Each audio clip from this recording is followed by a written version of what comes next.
Hey there, guys, and welcome back to the Travis and Damian podcast, episode 88. We're available on anchor.fm/Travis Damian podcast, along with Spotify, Apple Podcasts, Google Podcasts, and many more. First, we're going to talk about the Sonic Frontiers gameplay videos. Then we'll quickly dive into our recent activities. Then we're going to talk about our general gaming news, such as PlayStation Plus / the State of Play, and Marvel / Star Wars news. Afterwards, our thoughts on the first 3 episodes of Obi-Wan Kenobi. Lastly, our thoughts on Stranger Things 4, Volume 1. So first up, just a correction on last week's episode, or 2 weeks episode. Anyways, last episode, apparently Avatar 2 is filmed in water, which is why it took so long. I think that's fucking crazy. I mean, like, obviously, you know, there's going to be CG and shit like that, but I think the fact that the movie is filmed in water and a lot of the movie is filmed underwater is going to be kind of cool to see. So I think that's going to be a big thing. But yeah, I guess that was just some misinformation that I heard and Damian also heard about. Yeah, you know, I mean, CG. I didn't even know. I didn't know it was gonna be filmed all in water. That's probably why it took so fucking long. So. Yeah, definitely. You know, whoever commented on the YouTube video, thanks for letting me know, because I definitely did some research and was like, wait, what the fuck? But yeah, that's just something that I wanted to quickly bring up. So. Sonic Frontiers, we got some actual gameplay footage of it, and I think that this is something that people have wanted for a very, very long time, just because it was announced at the end of last year or something like that, so people were very obviously excited for it and wanted to see what this Sonic open world game would actually be. And IGN, it looks like they signed a deal with Sega, Sonic Team, whoever, to do first gameplay videos on Sonic Frontiers, which is cool and also not so cool, just because IGN has had a history of just having always people shit that, on Sonic. yeah, they always just shit on Sonic. So I'm obviously like very sort of like wary of what they're gonna say and what they're gonna talk about, but for the most part they're just like, hey guys, so like this is a video of gameplay, and then they don't say anything. So the first worldwide premiere video, that's the first one we're going to talk about. A lot of people just had mixed opinions on it, including myself. So I'm very curious as to what you have to say about this, Damian. Yeah, I mean, I think I feel the same way a lot of people feel, where I'm like pretty mixed on it so far. I wouldn't say I hate it. Like, I think there are some elements that could work. But I'm actually getting really big, like, Pokemon Legend Arceus vibes, where when I first saw gameplay for that game, I kind of feel the same way I do now, where, you know, the game actually does look pretty. Like, it's not like I don't think it looks as ugly as something like Arceus, because Arceus looks like shit. But, you know, there's some other technical issues, like the pop-in is really bad. Like, Sonic would walk, like, 1 foot, and then, like, grind rails started popping up. So that looks pretty bad. And just, like, the sort of, like, world design is very disjointed. Like, again, you can see, like, grind rails and random, like, platforms in the air. Like, none of it looks really organic at all. You know, and the gameplay-wise, like, it looks like they just kind of took, like, Sonic from Sonic Forces and just plopped it on there. Like, I feel like boost formula probably wouldn't work as well as just taking, like, sort of like a more adventure style control scheme, since those games are more focused on platforming to begin with. And since you're kind of making a game that has, like, more slower moments, like puzzles and combat, I feel like something like an adventure format would have worked better. Because it just kind of looks awkward whenever Sonic moves slow. Like, he's not, like, built for that. And I guess it's just, like, the whole thing of an open world Sonic game to begin with. Like, I know some people wanted it, but it was something I've never truly gotten. Like, with something like Pokemon, like, Pokemon probably should have just moved on to open world to begin with. But with Sonic, I've never really had that, like, desire to see Sonic in the open world, and them just kind of making it Breath of the Wild, but with Sonic. I feel like that just does not mix with his character, like, with the slower gameplay and puzzles and, like, the piano music. I'm like, this is all just Breath of the Wild, but with Sonic. So, yeah, right now, I'm sure it's going to be fun. Like, I'm going to reserve judgment until I actually, like, play the game. But, like, just like Arceus, because Arceus I kind of feel the same way about. But, yeah, right now it's looking a little rough. Yeah, 100%. I think that because I didn't watch this live, so my first, I guess, reaction to it was seeing people's thoughts on Twitter, and I was just like, what the fuck is going on? Is it actually that bad, guys? Holy shit. So when I finally watched the first, I guess, 7 minutes of gameplay that we have seen, yeah, it definitely looks very strange. I think that one thing that I really took away from this gameplay video that I'm now watching for, like, the 3rd or 4th time is that, like, the game itself looks like something that a fan could have made. Yeah. Like that's my biggest Yeah. thing is that like we've seen fan creations of people make their own open world Sonic games, and this is sort of like what it looks like, and that sucks because this is Sonic Team, this is Sega that we're talking about here, and you know, the pop-in was something that I 100% noticed immediately, especially after they did like the transition and like he started doing like some sort of like obstacle or whatever. And I was like, what the hell? Like, why did that just like pop in randomly? You know, especially since because I don't expect that from a next generation game as well. I feel like that because this game is going to be on PlayStation 5 and Xbox Series X, it shouldn't have stuff like that, but it does for some reason. So people are definitely wanting this game to be delayed, which, you know, like, because now we've seen it, it probably should get delayed. There's obviously way too much that they have to like change and fix if they really want people to like get really excited for it. Because like now that I've seen the game, I'm actually excited for it just because I wanna play it myself and see how good or how bad this is. Because for once, when Sonic does something new and different, I'm kind of looking forward to it.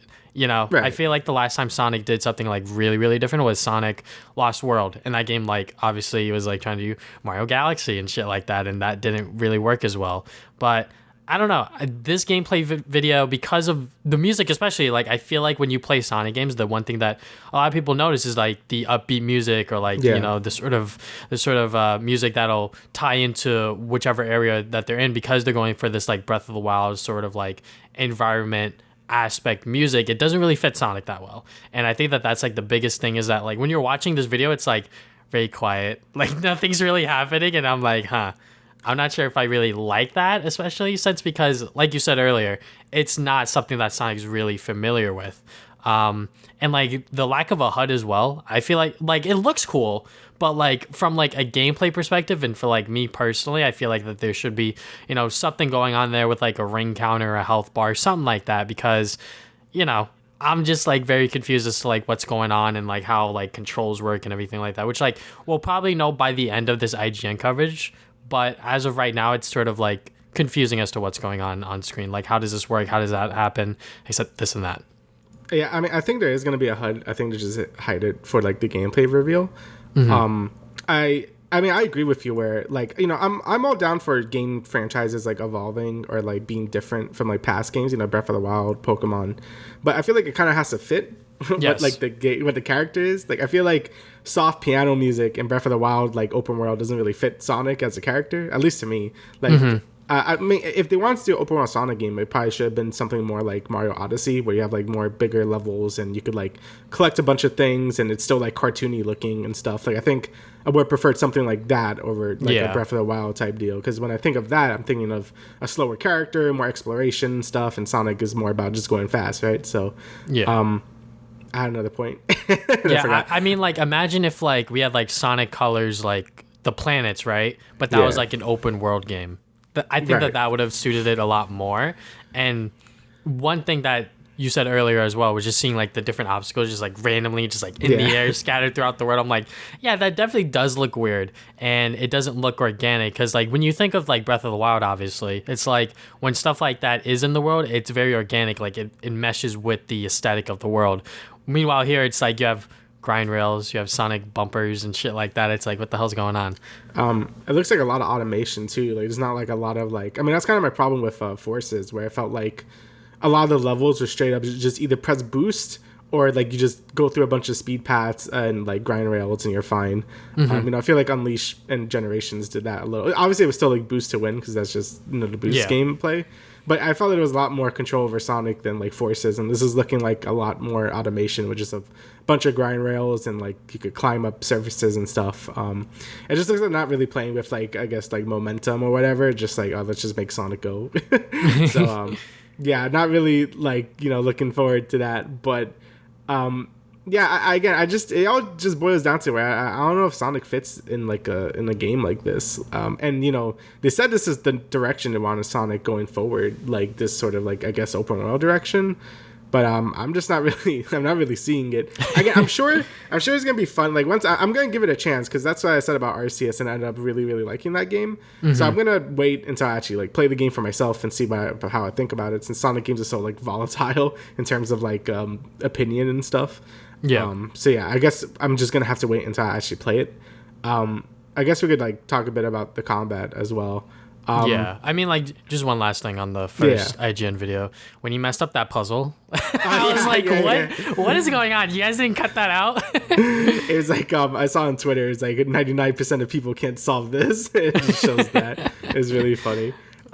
But yeah, I don't know. I still don't know how I feel about like slower paced puzzles like that in a Sonic game. That's really weird. I feel like they should focus more on platforming challenges and like I guess combat challenges as well. Like puzzles in a Sonic game are just like kind of weird. Like I know that like there were some in older games, but I don't know. I feel like this one's like, oh, this is just a Breath of the Wild puzzle. I don't know. It doesn't vibe with me in a game like this. But yeah, you know, the combat was revealed today. I just happened to like see it like at 11:59. I was like, oh shit! I had the tab open, but I was like, oh, what the hell's going on in my like, you know, fucking Firefox? Oh, the premiere's happening. So the combat, it looks different as well. Sonic doing a bunch of kicks and shit. That was very off. The homing attack is just straight up Shadow's homing attack in 06. Remember when he homing attack into a combo? Yeah, it's basically just that. So I'm like, oh, okay.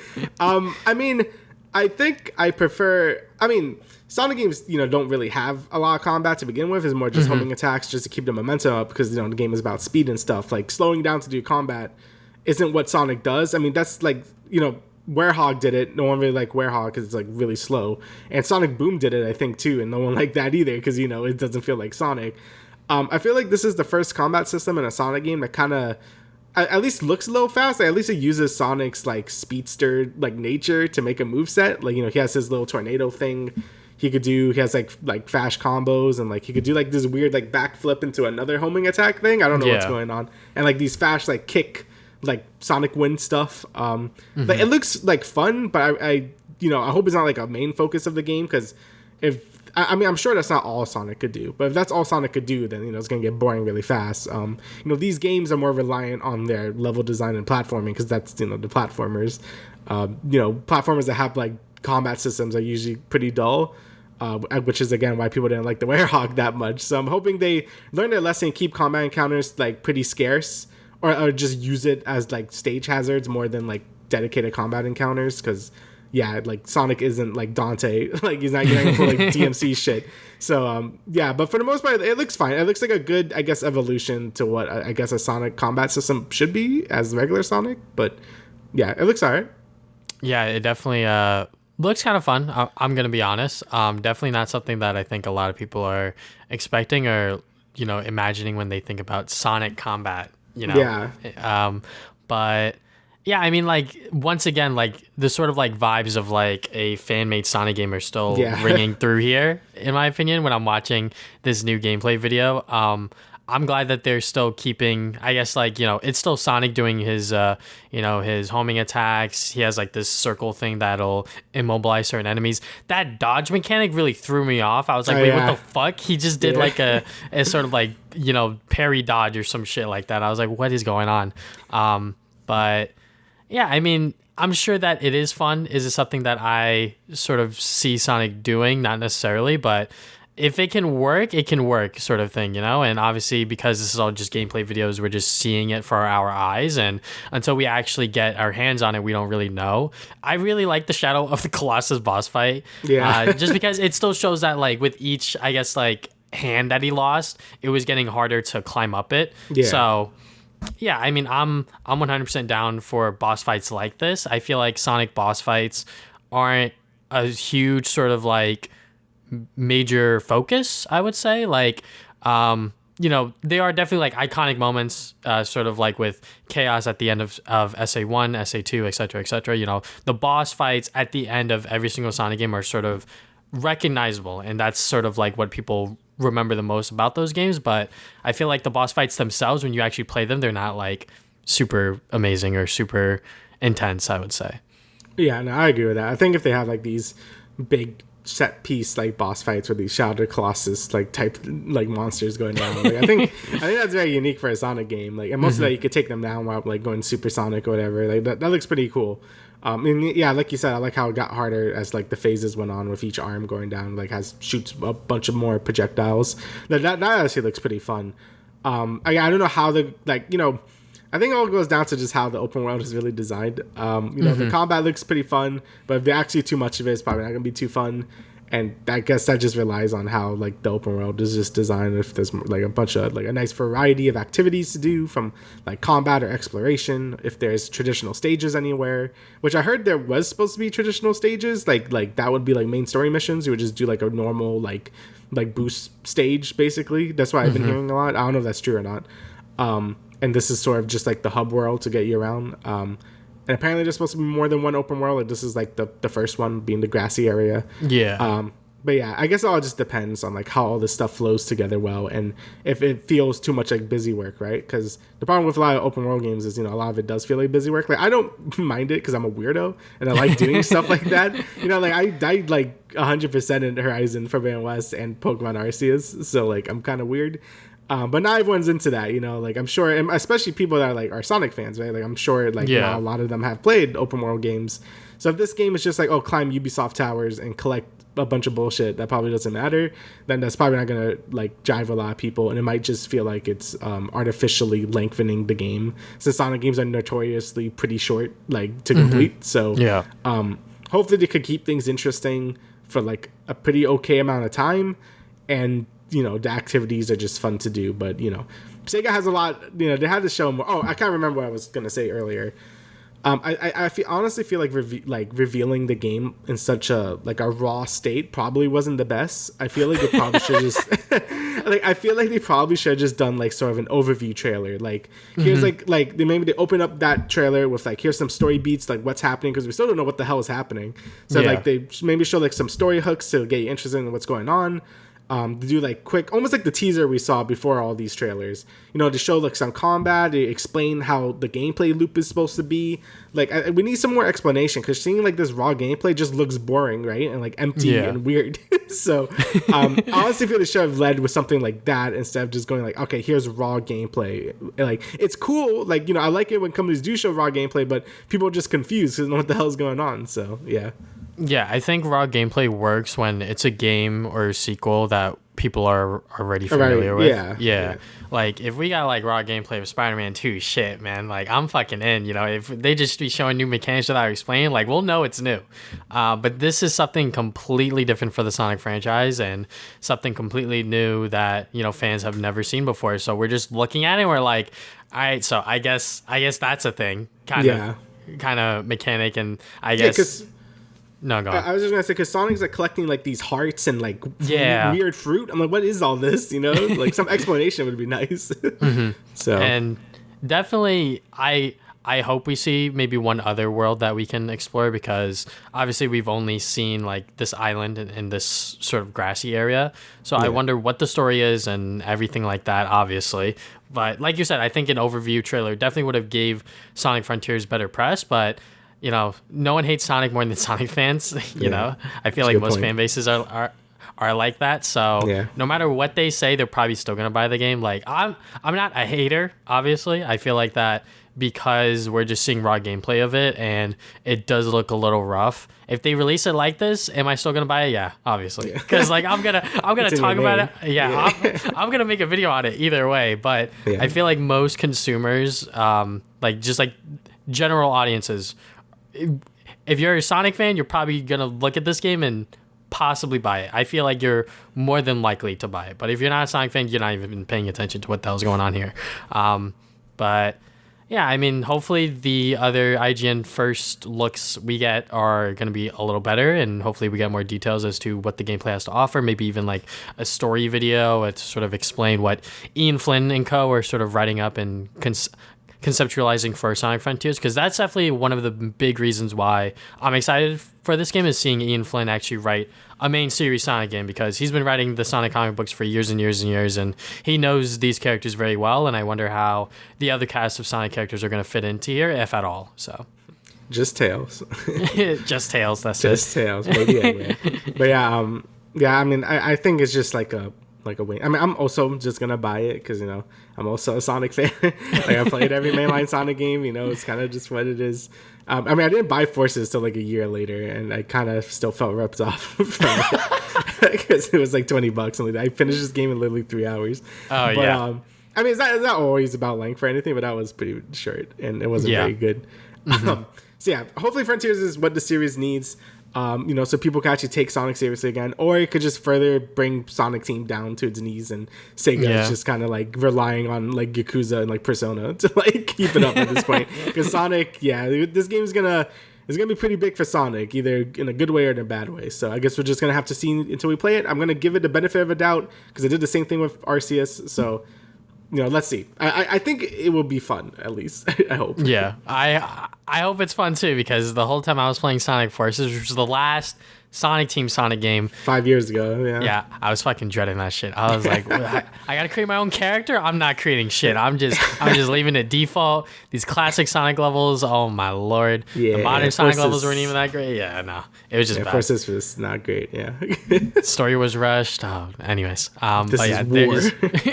There's a lot riding on this game, and I feel like if this one flops, they should just let Sonic fans create the games, because obviously Mania worked, and I'm sure that there's people out there that want to create a 3D Sonic game of their own, and if Sega and whoever else gives them the resources to officially do that, they'll probably do a good job, hopefully.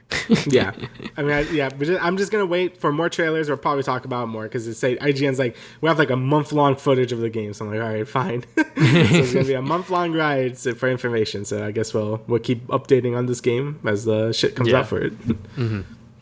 All right, so now we'll quickly get into our recent activities. Fuck words. So I'll go first really quick. Okay. So I've been reading manga, but I haven't finished any of them, like any of the volumes, so I can't really talk about them extensively, so I'm not going to talk about them here. But I did finish Lego Star Wars. I did a full review on it. I did it like pretty last minute. I honestly should have gave myself more time on that one. But it's a fun game, really, really, really good Lego game. I feel like if anyone's gonna 100% it, you're either gonna have to no life it or you're gonna have to slow burn it, and hopefully you don't get bored of it as you're doing it, because there's a lot of stuff. And I did do like an hour of free play, but it's a lot. Yeah, it is. It's like 80 hours to get everything. Yeah, it is fucking 80 hours to get everything, but that is worth $60 if you happen to do 100%. And then last night, this shit was just mad random. I just played Roblox, the Sonic Speed Simulator. Yeah. I mean, from what I heard of it, I was like, oh, so it's just like Cookie Clicker, but with Sonic, and it's exactly what it is. You're just running around collecting stuff, trying to get faster.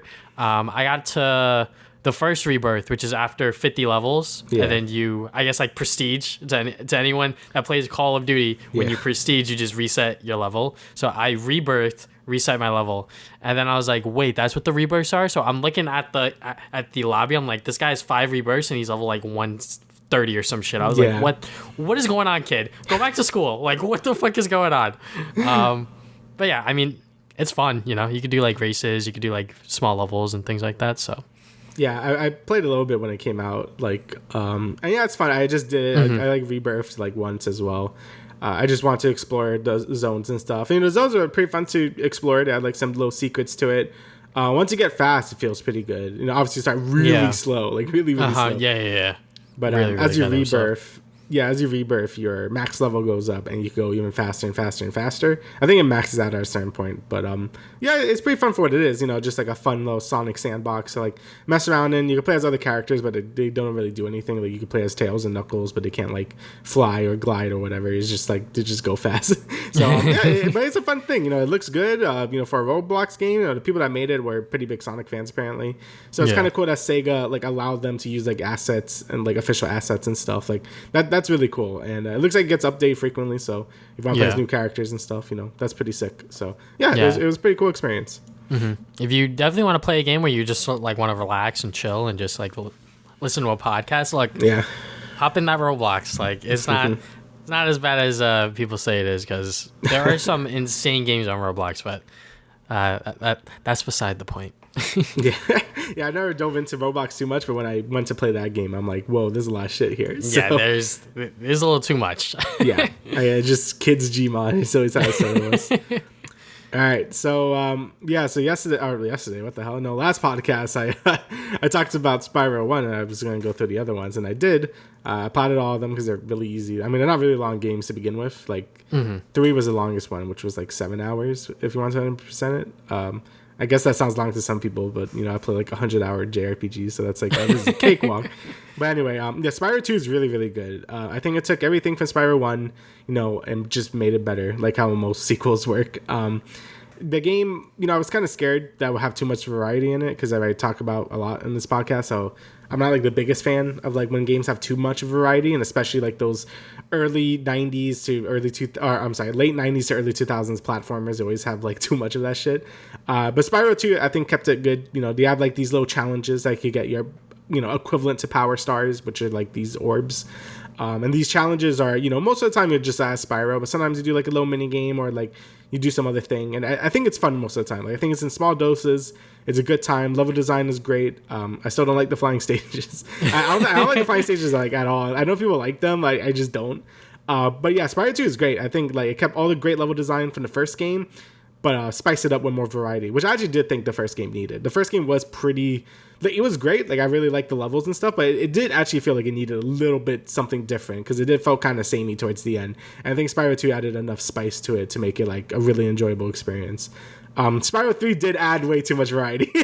So, yeah, this is kind of what I was afraid of. I actually thought the other characters would be my issue, but they're not really. Like, there's like 4 other characters or like 5 other characters by Spyro. You have like a kangaroo, a penguin, a yeti, and like a monkey, and he like shoots guns, and Sparks, you can play as him as well, and they mostly play fine. Like there's just more like just platforming or flying and stuff. Like actually weren't too bad to like play as those characters. I didn't mind it, but the real issue is like all the different like mini games and shit that Spyro has to do. Like you could like skateboard, like ride submarines, and like do a bunch of other bullshit that doesn't fit the character. I'm like, why am I doing this? Yeah, I really didn't enjoy those like at all, and it got really annoying by the end. And I was just like, please let this be done.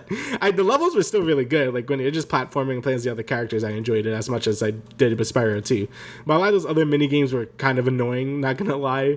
And it felt a little more of a chore to like 100% it. But I did end up enjoying it. I still enjoy the game, but I think I like Spyro 2 and 1 more than 3, and that was kind of what I expected to begin with. I mean, that's how I feel about freaking Sly 3, but Sly not as much as Sly 3. Like Sly 3 is better than Spyro 3 is what I'm trying to say, but Sly 3 has that issue where it has like a little too much stuff going on. Same thing with Crash 3.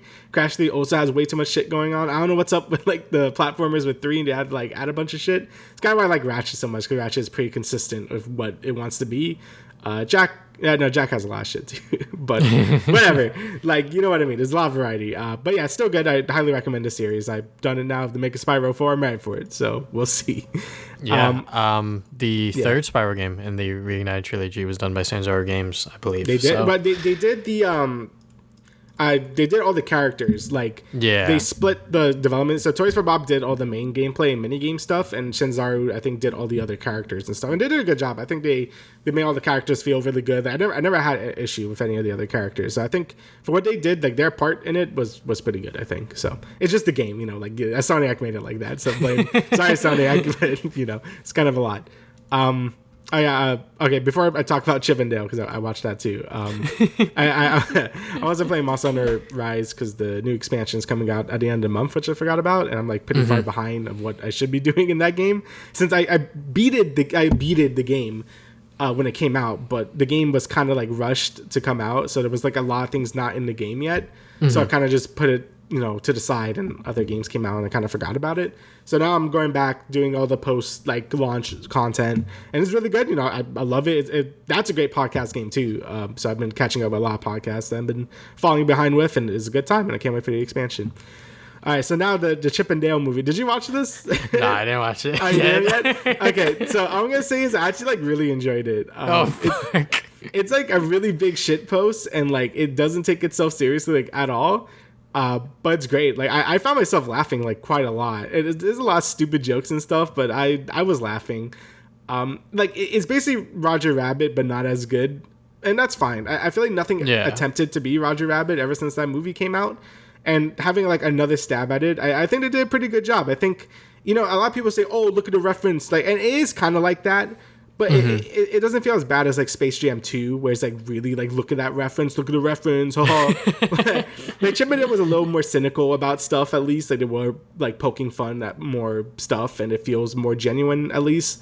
And I just ended up really enjoying it. I don't know. I just thought it was funny. Like I thought it was a good time. I hope they do more. I think they said they will at this point because it did pretty well, at least with viewership and stuff. So yeah, honestly, like really good. The only problem I have is I wish the 2D characters were actually 2D and not like weird shell shaded like 3D.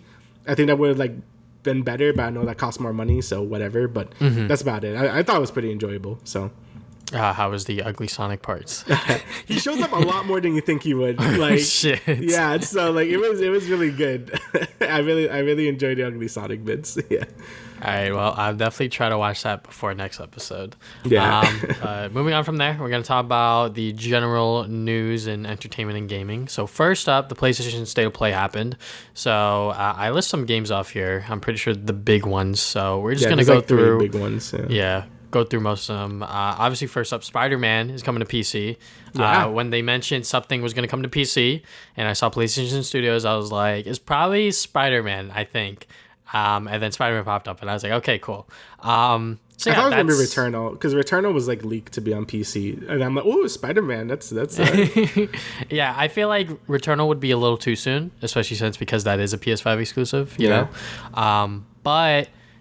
Seeing Spider-Man coming to PC, that's pretty dope. I think that the way they schedule these PC releases is the way that, like, okay, we're going to have a sequel come out. Yeah, so, like, it feels like that. Yeah, because, like, they did that with Horizon. They're like, all right, guys, Horizon's coming to PC, but also Horizon 2 is going to be on PS5 and PS4. So like, buy the PS5. Exactly. And now, Spider-Man 2 is on the horizon. They're like, all right, we're going to put... Apparently, both Spider-Man games are coming to PC. Both the base game and Miles, apparently. Oh, shit. That's sick. I didn't even know that. Yeah, that's pretty dope. So now you pretty much get the full Spider-Man package before the new one comes out, whenever that does come out. But this PC version is going to come to Epic Games and Steam August 12th of this year. So that is pretty cool, especially since, a lot of people, when they, talk about, Xbox got no games, they always point to Spider-Man. So now it's coming to PC. So I'm sure that there's going to be a lot of people now going to be able to play that game or have an excuse to now play it, because they were always like either they don't have PlayStation or they didn't want to buy one or whatever the case was. So yeah, it's pretty cool. I think that the last time they brought a game to PC, there was a lot more backlash for some reason from like PlayStation fanboys, but I feel like now those people are silenced and not really talking anymore. So and it's like, who cares? Like it was an exclusive for like what 4 years or something. Like it's fine. Like if you didn't play it by now, I don't know why you're mad. Like don't gatekeep. You can play the new one that's gonna be exclusive for a while. Like just let PC players play the thing. Mm-hmm. More people to enjoy games. That's all exactly. I'm saying. Like I'm never against that. Exactly. I guess like another, before I talk about like some of the bigger games, freaking where was it? Oh, there was like this like really like anime game, and okay, yeah. It's like R2 to like hold hands. I'm like, I don't know why that was really funny. It's like press R2 to hold hands, and I'm like, that's like the most anime fucking shit I've seen. What was the game again? It's called. It's like Eternal like Night or something. Yeah. Eternal Night or some shit. Yeah. Apparently, the dude was inspired by Persona, and he's like, I'm just gonna make Persona, but it's like action based.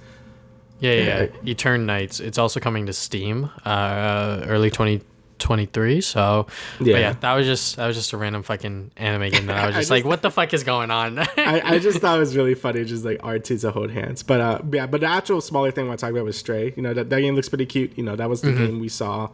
It was like during the PS5 reveal where it was like like a cat and like I guess like a robot like world and stuff, like just delivering stuff and you can't get caught or something. It looks cute. It's gonna be like included with the I think like the PlayStation Extra. So one of the sub tiers, I can't remember. So that looks pretty good. Whichever one that's above Essentials, I believe. Yeah. So I think that's pretty cool that they're gonna add like newer, like I guess higher budget indie games to that. Like, 'cause that's cool. Like I probably wouldn't buy this by itself, but like if it was included into that, like I probably would.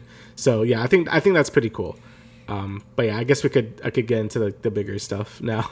First off, I do want to say this state of play was like actually like really good. I think this was the first state of play comparatively to the other ones, anyways. Yeah, because I was just expecting Final Fantasy 16, which we got, because Yoshi P kept saying he was going to show up, so I'm like, okay, it's probably going to be in this. But Capcom really showed up too for some reason. So yeah, Resident Evil 4 remake, which I totally forgot about. It's coming out March 24th, 2023. And yeah, it looks really good. I mean, it's in the same line as the Resident Evil 2 and 3 remakes. And, I know people didn't like the 3 remake as much because it felt a little rushed, but the 2 remake people like love. So and since this is like a pretty big Resident Evil game, like people love 4, I think Capcom really has to give it the love and attention it needs. And I haven't really played too many Resident Evil games. I played like 5, and I've seen 8 and 7 and 8. I do want to play them eventually, but it does look like it's a lot more serious than the original 4, because 4 was pretty campy to begin with. Yeah. This game looks like it's taking itself a lot more seriously. It looks like there's some connections to 8, because it looks like there's some things from Resident Evil Village in there, which makes sense because it's kind of like the same like sort of thing. So yeah, that's kind of cool. Hopefully they don't like upset fans too much by like retconning stuff, because you know how fans could be with like remakes and stuff. I mean, people were like that with Final Fantasy 7 remake when it started retconning a lot of stuff. But it looks good. I definitely need to go and play like these remakes and stuff, because Resident Evil I feel is a pretty big like gap in my brain that I should probably be playing. So, in your gamer knowledge, but in my gamer knowledge. Yeah. Yeah. Wait, didn't Resident you Evil 4. You played 2 remake, didn't you? I did. A bit of it. Yeah, a bit. I didn't finish it because I'm fucking terrible. I'm terrible at Resident Evil games. I was like mismanaging my inventory. I got fucking lost. I was like, fuck this game. I was getting spooked though. I was like, holy shit, this game's fucking insane. But anyways, yeah, the Resident Evil remakes have been like the shining grace in like Capcom's, I guess, library of games recently. And the fact that they're now remaking 4 is like a big one, like you said, just because Resident Evil 4 is considered one of, if not the best Resident Evil game by like many fans. So much so it's literally released on every single platform. Like when it initially came out on, I believe, GameCube first and then PS2, or the other way around. I forgot which one. And then the Wii version came out, and then it's now on literally everything. So now that they're remaking it, hopefully they actually do improve upon it, which is like, kind of hard, or not kind of hard to do, but like whatever that they're gonna do with it, hopefully it's better, because like people already view that this game as like perfect. So it's kind of harder to remake this one, just because 2 and 3 were still like that awkward PS1 style. And Resident Evil 4 was the one that introduced the like over the shoulder like third person angle. So people are arguing like, does this even need a remake and stuff? And maybe it doesn't. Like I'm pretty interested in playing regular 4 before the remake, so I could like sort of see the differences and stuff. I think that'd be pretty cool. But I still don't know if it really like needed a remake, because it's on everything anyway, and it's the Resident Evil that like sort of modernized it to begin with. So it's like, do we really needed a remake of this? And how far does Capcom go? Did they remake 5 now? Like, or 6? Well, 6 again. 6 was shit. But Resident Evil is not going to be. I mean, Capcom's been doing good in general. Like Resident Evil has been like really good since like 7. Monster Hunter is great. Like Mega Man came back for a little bit, as in with 11. So yeah, Capcom's been kind of killing it. So I'm trusting them to do good on this one. So yeah, hopefully they are able to deliver on that. But next game I want to talk about. Which one do I pick? I guess Season, A Letter to the Future. It looks like another graphic adventure game that's going for a really artistic sort of art style, and seems like it has an interesting story with LGBTQ plus elements. We are in Pride Month, so very, very cool, very interesting game. It's coming out later this fall, so hopefully I'll keep my eye on that and keep myself updated, because I'm always down for another graphic adventure game that isn't fucking Life is Strange. I mean, I'm just kind of happy like indie games are going more like full 3D at this point, which is really cool. Like we've been seeing it a lot more lately with like Risk of Rain 2, Solar Ash, some other Stray. It's really cool to see like these indie companies really step into 3D and stuff. Because I love Pixar. Like Pixar, it's great, but we have like a whole decade of indie games like that. So it's pretty nice to see them stepping into 3D and stuff and seeing what they could really do. So yeah, it looks like it could be pretty cool. I'll keep an eye on it. I mean, I also love Life is Strange, but it hasn't really been too many like other games like it. So, so yeah. And I guess before I get into the other 2 big ones, the Calypso Protocol. Yeah. Okay, so I'm like, this is Dead Space, right? Yeah, I think everyone was like, "Holy shit! Is this like a new Dead Space?" So apparently, okay, so they are remaking Dead Space 1. Like EA is doing that, but apparently this were people that actually were like Dead Space people. Like they made Dead Space, but they got let go from EA because Dead Space was like a dead franchise for a while. So then they like made their own company. And then they're basically making, you know how like like ukulele and banjo, you know, all that shit. So they're just doing their own Dead Space. But then EA rebooted Dead Space. So I was like, oh, okay. So I guess it's like do Dead Spaces now. But anyway, yeah, it looks good. I mean, it looks like Dead Space basically, just like you're like in like some space prison with like zombies. So like that looks pretty cool. I always kind of like that space prison idea because it's like, oh, prisons are very scary, but now you're in space. I think I like that because I watched like Alien 3 as a kid and it was kind of like that same like vibe. So. Yeah, I mean, it looks pretty good. It's really violent and gory and stuff. Kind of what I expected from like sort of like a Dead Space spiritual successor. So yeah, it looks really good. Yeah, I mean, you know, Dead Space. All right, That's so I guess like it. the two other big ones was Street Fighter 6. So Street Fighter 6, you know, I got a lot of flack when it first showed up because, you know, the icon, like the logo was like ripped from like some online store or whatever. And like the people weren't too sure what I feel about it. But now after watching this gameplay trailer, it actually looks really good. I'm not like a big fighting game fan to begin with, and I've only really played like Street Fighter 4. I didn't touch Street Fighter 5 at all.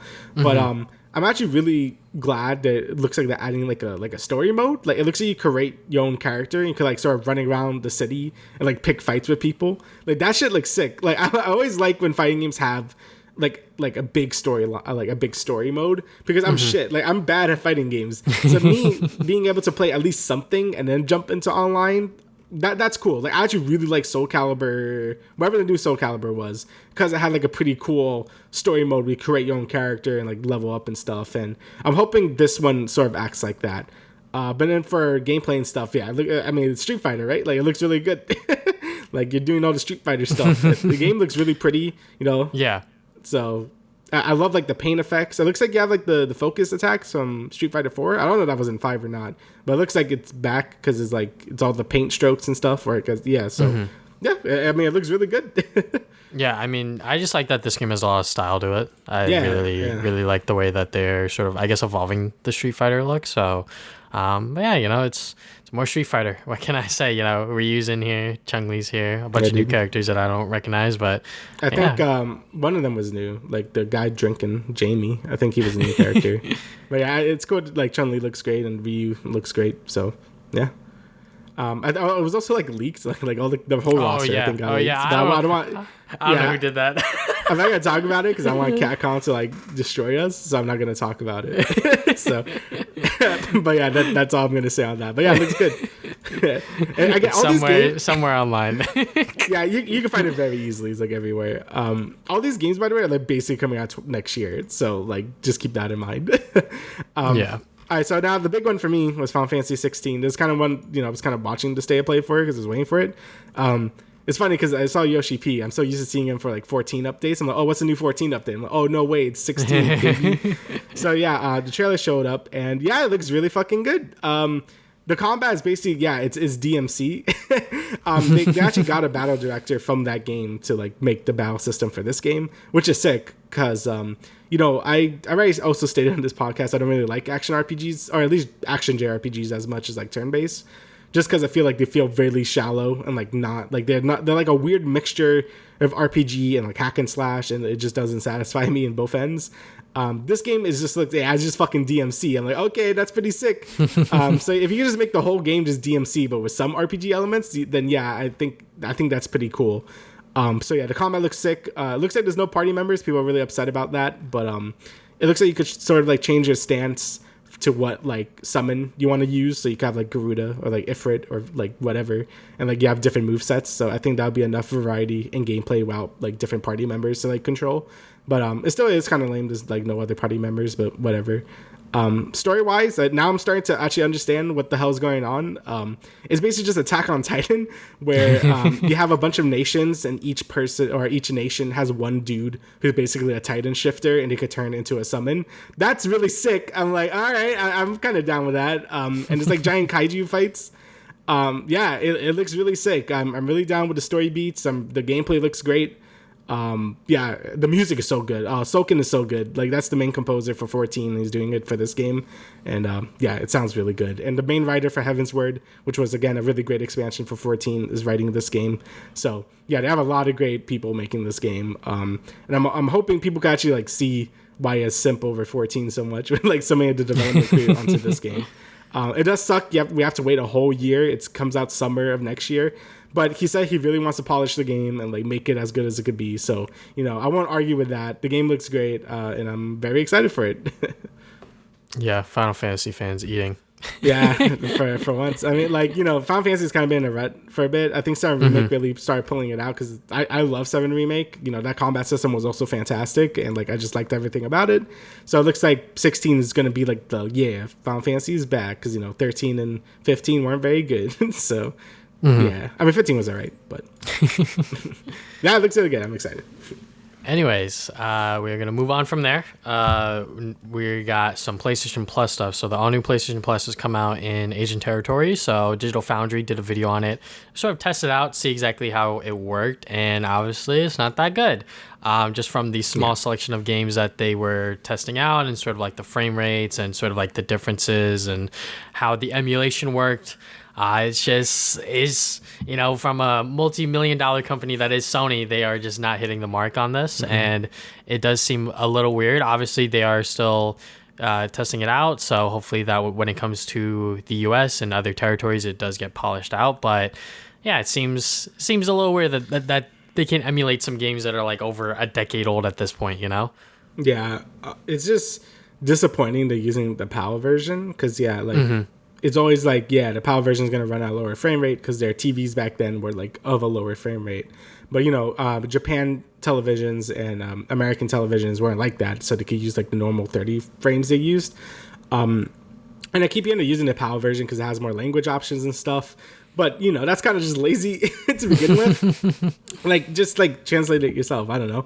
I'm really hoping once it goes to other territories, because right now it's really only in like Southeast Asian countries and some other like smaller areas, so it makes sense if we'll use the PAL region for those more languages. But if you're going to put it in the Americas or in Japan, it would make more sense to actually use that 30 frame per second one. So I'm really hoping to do that, because, you know, I would like to play things like Ape Escape, but I don't want to play it in like shitty like PAL version mode. And again, it doesn't help that the emulation quality just isn't as good. Again, like the Jack, you know, those are the only games we have for PS2 emulation was the Jack games, and they just look worse than the PS3 emulations of the PS3 compilation. Which sucks. Like, why does it look like that? Why does it look bad? Like, you could obviously make these games look so much better with like emulators and stuff. Like, I actually done it. Like, if you download something like DuckStation, which is like a PS1 emulator, and just like put Ape Escape in there, you can make it look as good as you want. You can make it like look like its own remaster. So I don't know why Sony can't like hire one of these people, hire this man. Like, please. Like, it really shouldn't be that hard. And if you want people to buy into your service, you should make it good. And I feel like even like the lack of games we're getting is crazy. Yes. Like, there's like only like 12 or something like classic games in there. Like, it's pretty like bad. Like, I was expecting at least like 50 or something. But yeah, right now the service really isn't looking so hot. I'm definitely not going to be subscribing to like the highest tier. I'll probably just stick to wherever the lowest tier was, or like one above. But right now it's not looking great. Like that Digital Foundry video was very good to like sort of explain all the things wrong with it and how the emulation quality is just like not up to snuff, even compared to like the Nintendo one, the Switch one, which is crazy. So yeah, it really isn't looking so great right now. Yeah, especially sucks because like we've talked about this topic so many times at this point, where it's like PlayStation has such this large library of games, and it's like it's all going to depend on what games they decide to put on the service. And it's like, all right, we picked like 10. It's like, what? What are you guys doing? So, and like the fact that the emulation itself is not that great either is not entirely surprising from my perspective, because I'm just like, Sony has been really fumbling the bag lately. They've been really complacent ever since like I feel like 2016, 2017, whenever that E3 was, where they like showed a bunch of games. Like the like before that E3, I think they showed The Last of Us 2 for like their PlayStation event, and then during that E3 they showed like God of War, Spider-Man, Detroit Become Human, and like a bunch of other games. So like ever since then, I feel like that they've just been like complacent and just been like falling off, if you will. So I just feel like in terms of like, I mean, it's kind of how I feel about Nintendo too. Like, you know, the games have been really good. Like all the Sony first party games and Nintendo first party games have been killing it, especially Nintendo. Nintendo's been killing it. But you know, like their marketing and like PR places and like their general management has been like really bad lately. I guess because they feel like they're on top. Like, you know, Sony's doing really well, Nintendo's doing really well.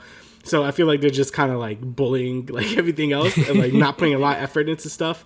And it's really annoying because I want, you know, they should be better, but there's no real competition for them right now because Microsoft is like doing all these cool things because they're like in the bottom, right? That's why they have all the backwards compatibility stuff and things run well because, you know, they're losing. So they have to get people back on their side, and Sony and Nintendo don't really have to do that, which is annoying, but whatever.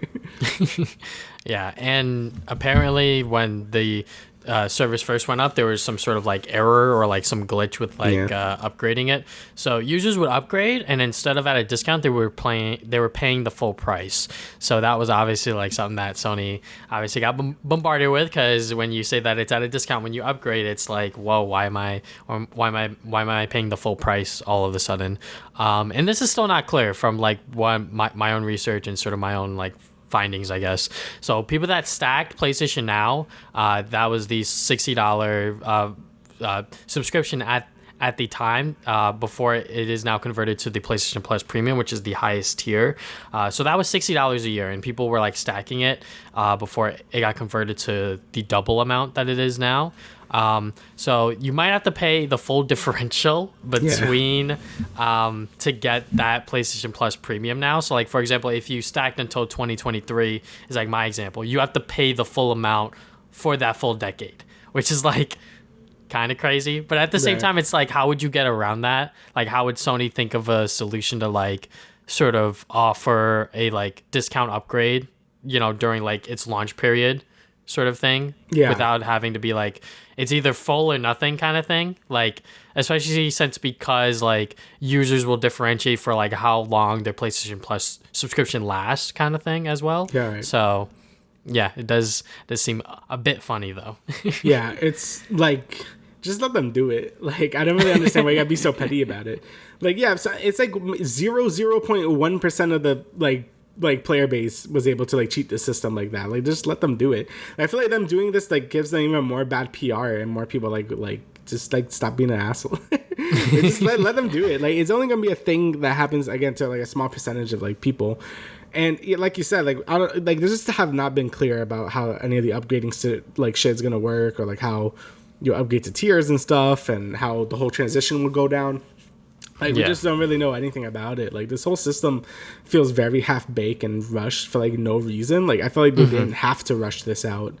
But I guess they really wanted, like, a sort of, like, competitor for Game Pass. But Game Pass is just, like, it's just way better than whatever this is. So, yeah, not great. Like, Sony has really been, like, not doing great in terms of, like, the whole systems and stuff. And this is, like, yeah, it really did not convince me to, like, at all to, like, subscribe to, like, their stuff. So, yeah. Yeah. And they also released a chart, which is at the bottom of, like, this Verge article, where it shows, like, what a certain voucher will equivalent to. So, for example, if you have a 12-month PlayStation Now voucher, that'll convert to a 183 days of PlayStation Plus Premium. So... yeah, it does seem a little interesting that they're just cutting the days off like that for some reason. But it is what it is. That's just how they, I guess, thought about it in their heads. Like, okay, well, we're not gonna give you 12 plus PlayStation Plus Premium. We can't do that. Yeah. So we're gonna give you, what is that, half? 183. 183 half. Yeah, it's like. Yeah, right? it's half. Pretty much half, but they gave you like an extra day instead of like a half day or whatever the fuck. So, but yeah, you know. It is what it is. I think that this PlayStation Plus, all new PlayStation Plus stuff is still going to be in the news because it is relevant and it is still a sort of like developing thing. And they are updating the games, such as Digital Foundry. Like, as they were like making the video, they're like, all right, well, they updated the game, but like it didn't make it better. They were like, I think like the frames were like ghosting or something like that. So like when they made it worse. Yeah, they're like, all right, so like when we pause the video here, you see this blur? Yeah, this shit's bad. So Yeah, it is what it is. I'm not gonna subscribe to it as a non-PlayStation Plus sort of subscriber at the moment. It's like why do I have to subscribe to this service when I still have a lot of the original games? Like, yeah, obviously, like if they put something like Klonoa on there, like fuck it, yeah, I'll subscribe for like a month, play that game, and then dip, because like that game's way too much money for its own good at this point. So, but and all they need to do is put Ratchet and Clank in there, and then I would like change my tune like in like an instant. But they don't. So, like, say I would be like the biggest like clown. I'd just be like, all right, so I'm playing Ratchet and Clank on the new PS Plus, even though it's shat on it. But you know what? I am playing Sly Cooper at 15 frames per second, but I don't care. I'm playing it on the PS5. Fuck it. Hell yeah, dude. All right, so I'll let you take this one. Yeah. So So Pokemon, they released a new trailer. Like, I kind of like forgot about this because there was like a bunch of other gaming news and stuff. But yeah, they released the second trailer for Pokemon Scarlet and Violet, and I feel like the biggest thing people are taking away from this is Lechonk and the two professors. So those are the two things people have been really simping about. So it looks like there's going to be a version exclusive professor. So Scarlet would get like the waifu, and Violet would get the husbando. There you go. The Giga Chad. The Giga Chad. He literally looks like Giga Chad. Yeah, it's kind of crazy. And that's kind of cool. Like, I don't think a Pokemon game has done that before. And it looks like there's gonna be a theme of like sort of like, I guess, more ancestral, like, you know, like tribal stuff or traditional type stuff for Scarlet, and Violet would be more futuristic just based on their costumes and stuff. And yeah, besides that, we see the new rival as well. She looks kind of cool. And then it's Pokemon. Here's the thing. The gameplay is really weird in this one because I can't really tell if it's more traditional Pokemon or if it's more like Arceus. Like, it's edited weird where it wants you to think it's Arceus, but I don't know if it is. So like in one clip, but like a trainer is like sneaking up behind like a Pokemon, but I don't think that's even like a mechanic in this game. Like, I don't really know what's going on. And the battles, like, they're not as like seamless. At least I hope they are. My favorite thing about Arceus was how seamless everything was. So you could throw a Pokemon, you're in a fight, you end it, and then you just keep walking. Like, old traditional Pokemon is so slow now. Like, you would like get into a battle transition, it goes into it, you fight, and then you get your XP, it goes to another loading screen, then you're out. Like, it feels very slow now. Arceus has totally streamlined the process. So I'm really hoping it's like, you just throw your Pokeball, you fight, and then you go back into exploring. Like, I really hope it's kind of like that. But again, I don't really know from this trailer. The new Pokemon look cute. You know, Lechonk, you know, it has the meme name. There's like this like olive oil, like olive pea looking grass type. Another Pikachu clone. You know, there's always one. Graphically, I mean, it looks fine. I mean, it looks a lot better than Arceus graphically, but still not like the best looking Switch game ever. I mean, like, you know, it's kind of what you expect at this point. Pokemon is always going to look a little worse for some fucking reason, even though it's one of the biggest like media franchises ever. But it does look a little better. I like how colorful it is. You know, it looks all right. Like, I think graphically it's fine. Not as ugly as Arceus, but we're gonna see if it actually plays better than Arceus, which I still don't know yet. And then we have the two legendaries. You know, they look cool. You got like the two lizard people. I kind of like the Scarlet one more than the Violet one, but it just depends on what version of exclusives there are, and like that's usually how I determine what version I get. But yeah, it looks good. Come out November 18th. There was another point I wanted to do and I forgot. The game. This was some news. They did it in like a separate like blog post type deal. The game is supposed to be full on like multiplayer. Like, I think you could just play the whole game multiplayer. Like, it was kind of a big thing in this trailer. They show like 4 trainers like exploring at once. So basically, you can just play the game with friends and like explore the different like regions of this region, I guess. So that's really cool. And the game also says it's supposed to be like truly open world. Like, you don't have to follow the main story. You can sort of do whatever you want. Maybe you could do things out of order. So like that. Oh shit! There you go. My webcam went off for a second. I don't know what that was about. But anyway, now I lost my train of thought. No, but okay. Anyway, you can do anything in any order and stuff. So I know that was something a lot of, like, people wanted from Pokemon for a very long time. Arceus kind of did that, where you don't really have to do the main story right away. You could capture Pokemon or do a bunch of other stuff before doing the main story. But it looks like this game is sort of taking that a step further. So that seems pretty cool. But yeah, I'm liking what I'm seeing is Pokemon. Hopefully it takes more lessons from Arceus than it doesn't. And yeah, it just looks like a good time. Yeah, I mean, it is a new generation of Pokemon, which is kind of cool. I remember the hype people were having when they initially showed the 3 stars, and now we got LeChonk and the different professors. So, Yep. more things for people to meme and make fan art of, which I love on my timeline. Yep. But yeah, if this one is really, really good and people are really, really praising it, maybe I'll actually pick this one up. I mean, I was supposed to pick up Legends Arceus, but it came out during class, so I was just like, fuck it, I can't really sink my time into this one just yet. And at this point, it's like, if this one is going to be a Legends Arceus sort of style of gameplay, which we don't even know yet fully, then I'll buy this one instead of Legends Arceus, because it definitely looks graphically better. You know, Pokemon games are just never gonna meet the, I guess, expectations, or sort of show off super high fidelity graphics. And I did find it weird when they did show those 4 trainers without sort of like explaining anything. I was like, what the fuck are they trying to show? Like, yeah, I didn't really get it either. I thought we were just showing the customization options. Yeah, exactly. But apparently that's what's supposed to be showcasing. Oh, also one other thing. This is really like a nitpick. I'm not like too in love with how the trainers look in this game. I kind of like the more anime art style of like the previous like Pokemon games. Like everyone here just kind of looks like the new Mii characters from the Wii Sports game, and I still don't know how I feel about that. I've always liked how the Pokemon like in like human characters looked, and it just kind of looked really generic. Like I think the professors look cool, and like the rival looks pretty cool, but like all the other trainers and like NPCs, like they just look really generic, and I don't know how I feel about that. So. But yeah, that's more of a nitpick. Like some people like it, some people won't. I prefer the older Pokemon art style in terms of that, but whatever. Yeah, hopefully this sort of like online component doesn't fucking lag to hell. Oh, it is. Oh, it will. Oh god, it's gonna be very fun. Hi guys, guys.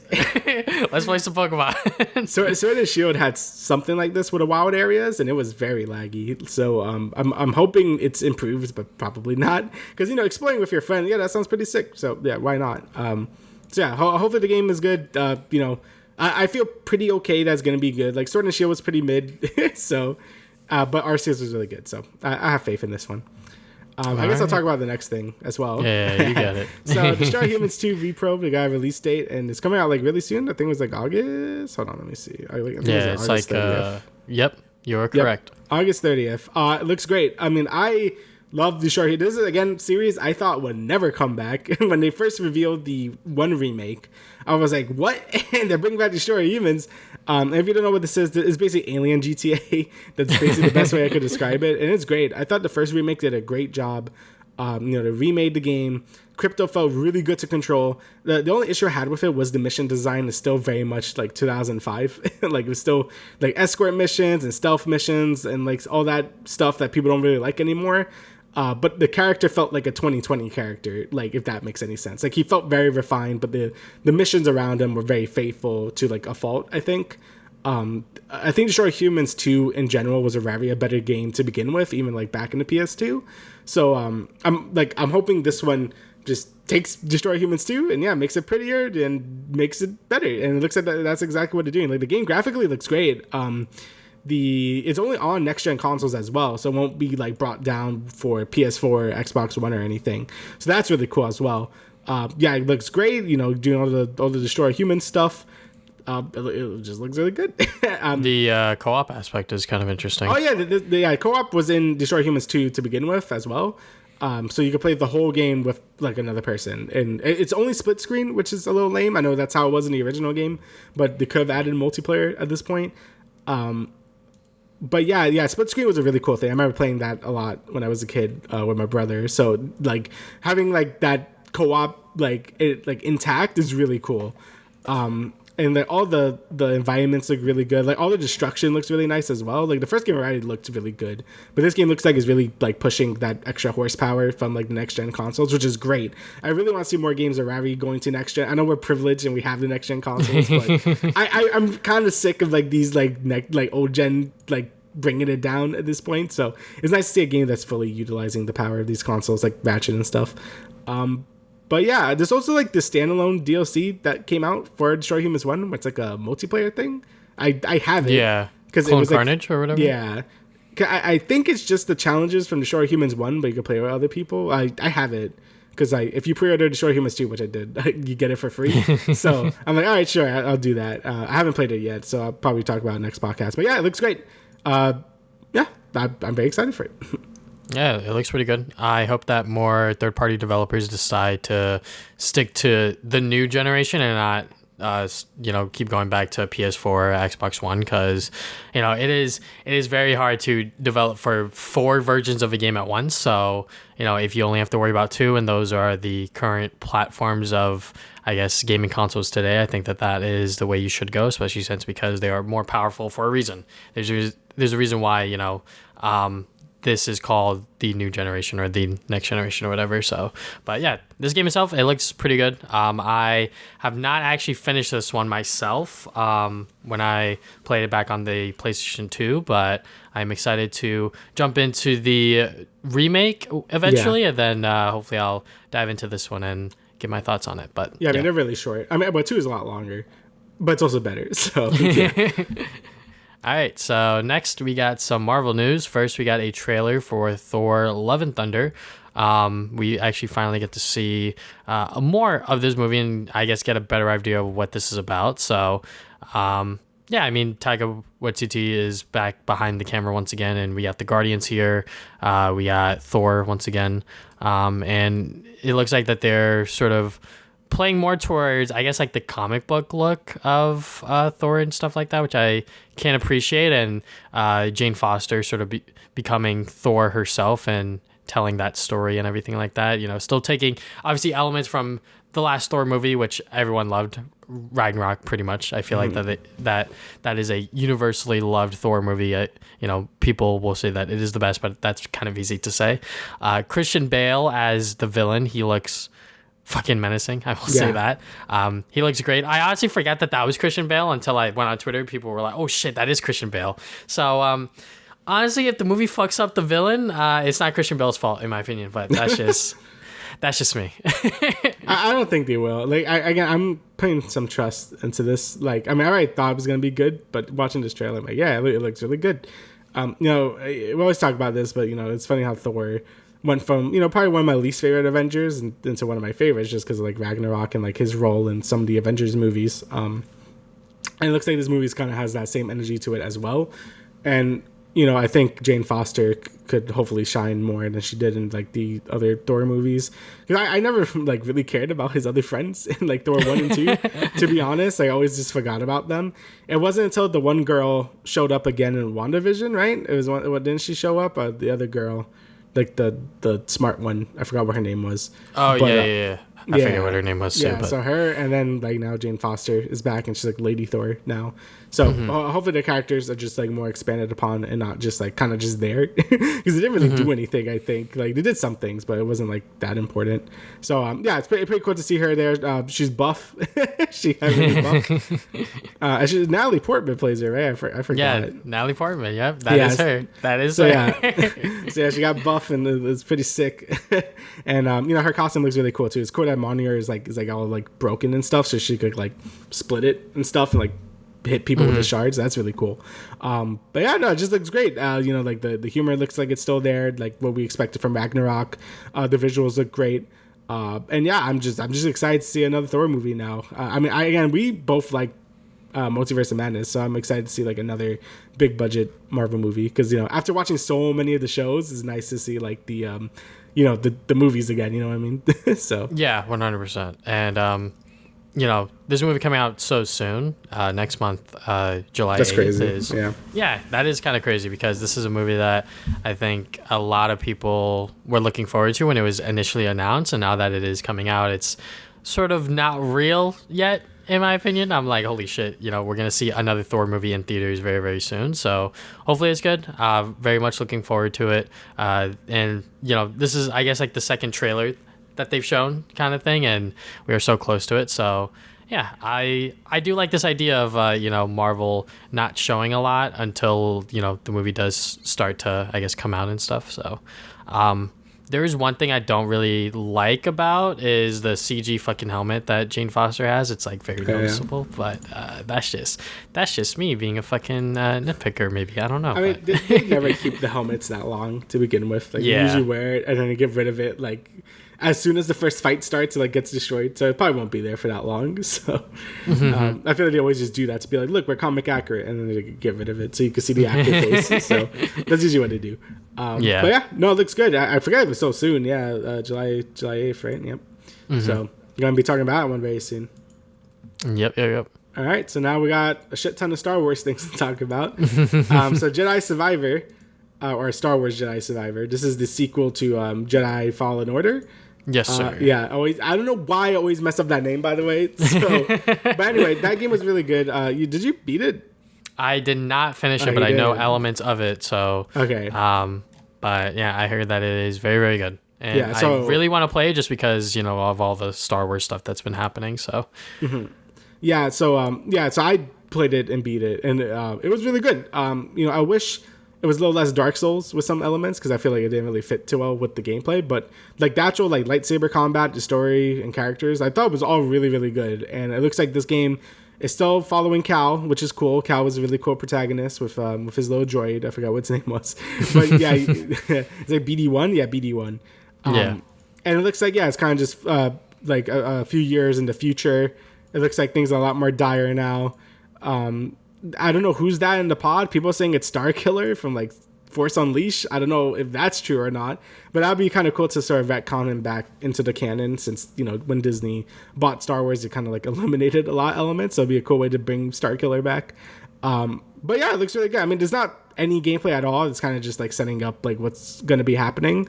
So I'm hoping that the game takes, more elements like from what made it good and sort of get rid of the Dark Souls stuff. Like I love its Metroidvania elements. Like I love exploring the different planets and stuff, for different treasures and stuff. But the actual there's like bonfires, and then if you sleep in one, like enemies respawn. Like I don't know. I feel like the Dark Souls elements didn't really like mesh with the game too well. But I am very excited for this game, and I'm happy they're sort of keeping the same cast so we can get like a trilogy or something. So it's gonna be pretty interesting to see what's going on.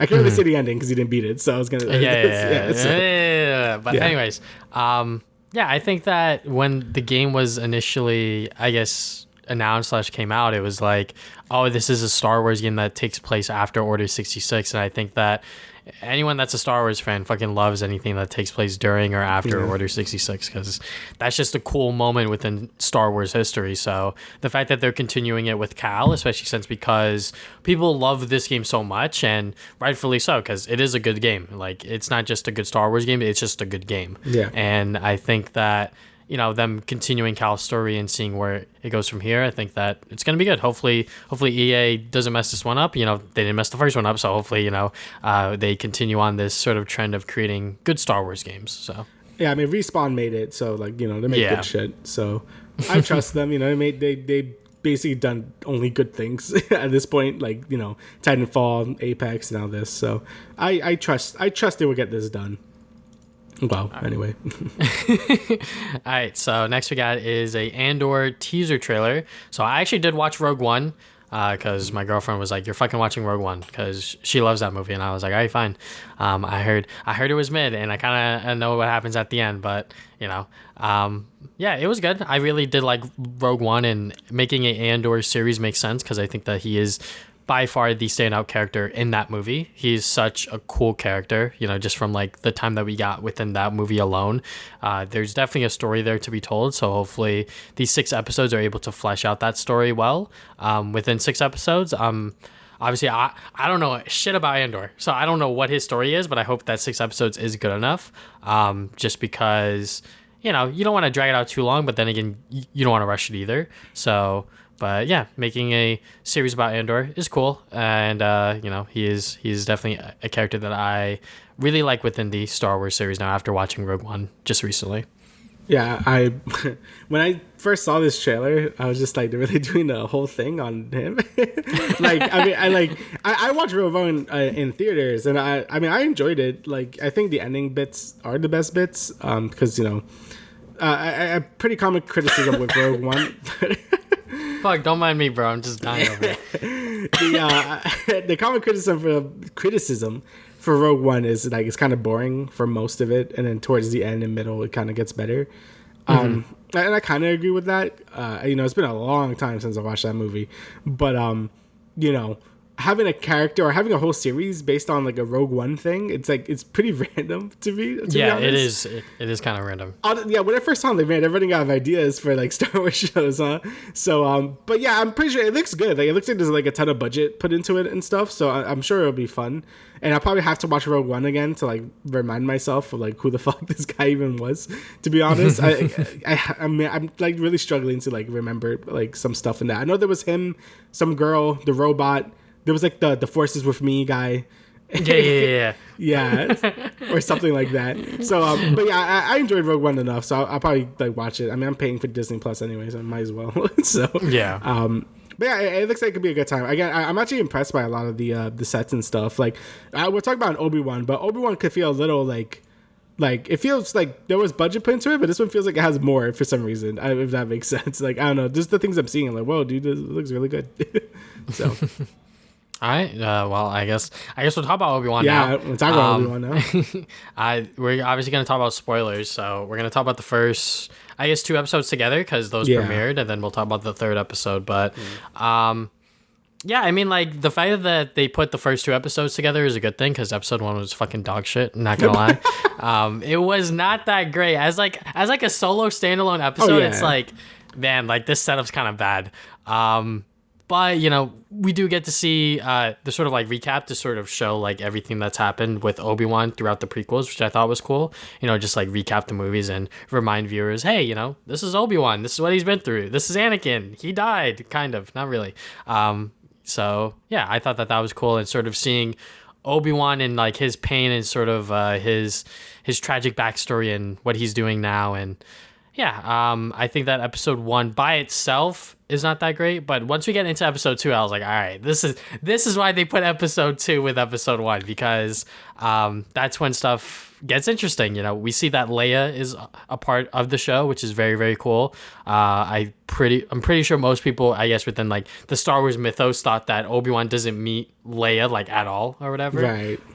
But hey, you know, it looks like, you know, he has to save her because she fucking ran off. And that goofy fucking like chase scene, like, I loved it. About it. Yeah. I loved it because it was just so funny. But like, you know, at the same time, it's like, oh, you know, like they should have captured her and shit like that. But I'm just like, whatever. I don't know. I think people make too much of a big deal about it. I'm like, whatever. Yeah, it's fucking Star Wars at the end of the day, man. Like, I don't care like what makes sense and what doesn't. Like, as long as it's cool and it's funny and like I'm enjoying myself, like I don't really care that much. Yeah.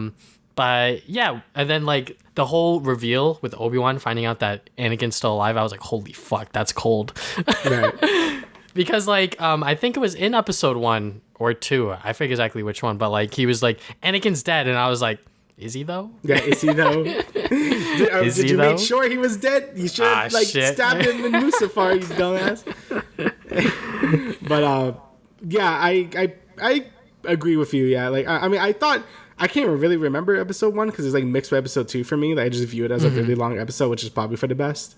But I really did like how Obi-Wan's like, I guess, first mission since like the whole Order 66 thing was like to help Leia and stuff, because it really doesn't make sense in A New Hope why she would like send this thing to Obi-Wan to begin with if they never met. Yeah. He's like, oh, you're my only hope. It's like, maybe because he's a Jedi and he's Obi-Wan and he has a reputation and stuff, but I feel like the more personal connection like really fleshes that like relationship out more, where she would trust him enough to like do all this stuff. So yeah, I think that's good. Like, that's good. Like, I really do like that. And you know, Ian McGregor like did a great job as Obi-Wan. You know, I think everyone expected that. I think he did a good job sort of portraying like his like PTSD and like anguish like over what happened. Like, you could tell he feels like a lot of like shame and like just like the pain, scared, the nightmares, and stuff, of like Order 66 and Anakin and stuff. You could tell like he really like cared about Anakin. He didn't want to do what he did, but he also felt like he failed as like a Jedi and stuff. And I don't want to get too much into episode 3 just yet, but you can really tell with that fight where he was like really scared the whole time. And I think that was good. Like, yeah, I think I think all that portrayal, I thought that stuff was all really, really good. And yeah, obviously we have some like corny scenes again. The Leia scene with like chasing, but it's like, it's whatever. I mean, like the prequels are full of cheese anyway, and like all Star Wars is full of like some cheesy stuff, and I didn't mind it that much. Like, they captured her in the end, it's just like, it's fine. And also like one other awkward scene was with Reva, one of the Inquisitors, at the very end of episode 2, which is like, Obi-Wan, where are you? Like that was a little cheesy too, but it's like whatever. I know she's getting like a lot of hate online, which I don't know if we're gonna get into.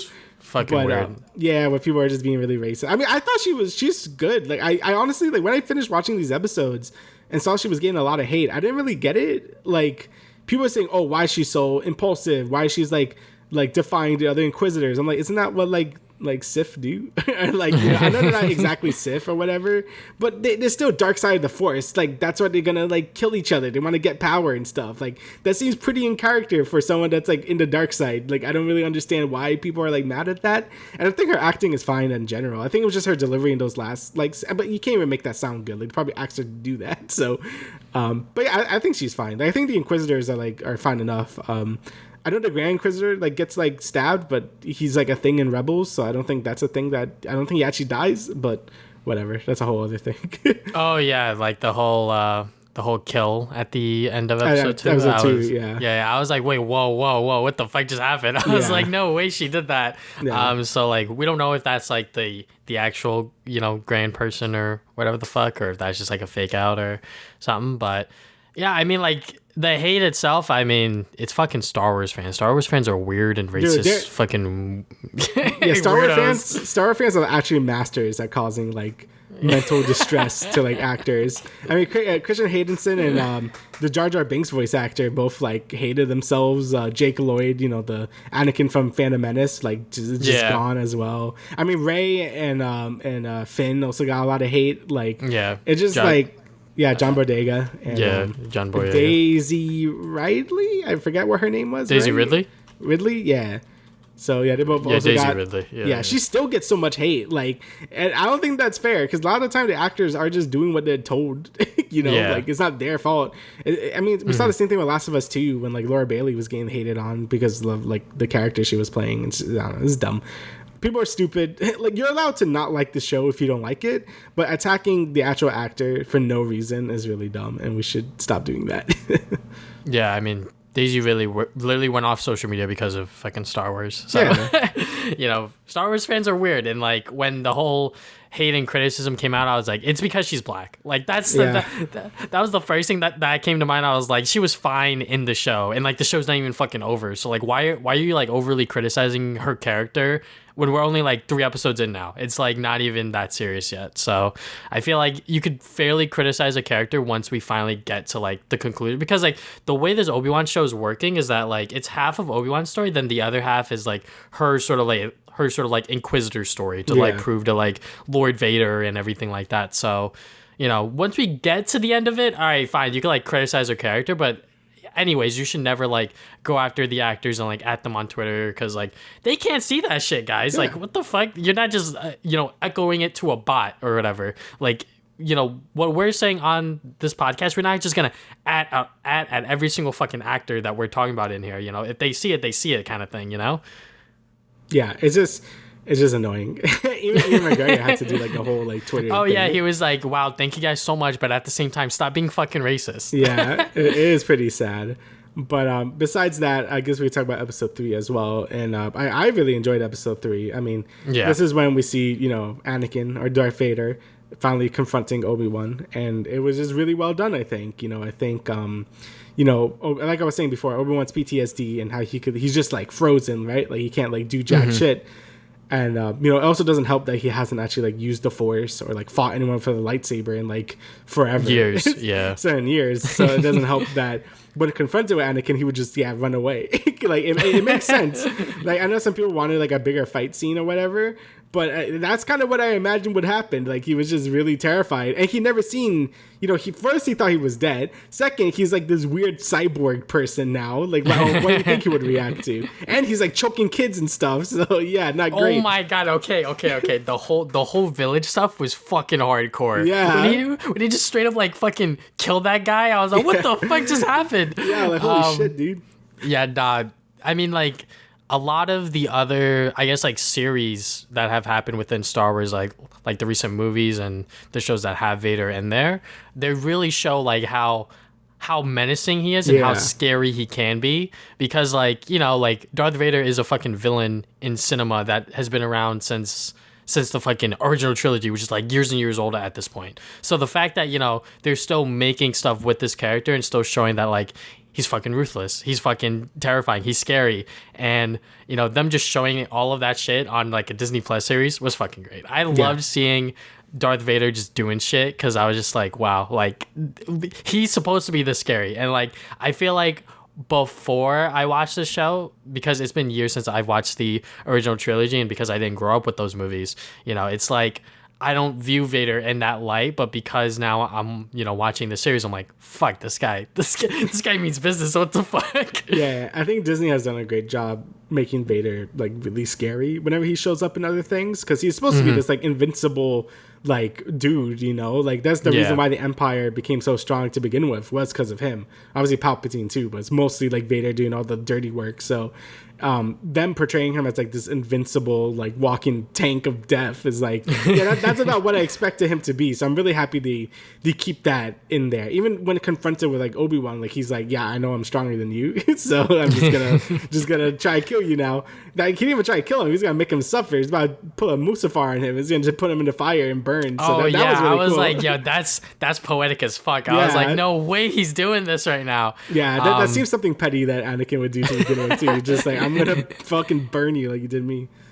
Yeah, just you know, have a taste of your own medicine kind of thing. Which, you know, some people on Twitter are like, so like, we're supposed to believe that like he's burnt under this hood or whatever. I'm like, come on guys, like they're trying to make some conflict here. They're trying to show you some like poetic cinema and shit. I'm just like, that was cool. Like, that was fucking great. Yeah. I really do like the fact that when he does encounter him, like you said, like it's been years since he's done fucking anything. So, you know, their first lightsaber fight was not that great, just because Obi-Wan's fucking garbage. So like, he's weak as hell right now. Yeah, he cannot do anything. And like, Anakin obviously doesn't want to just kill him. Like, he 100% could have, but he wants to torture him. He wants to, you know, make him fearful of his life. And I really like that entire just like sequence of just like Vader coming into that village, and then Obi-Wan being like, oh fuck, I gotta fight him, right? Ah shit.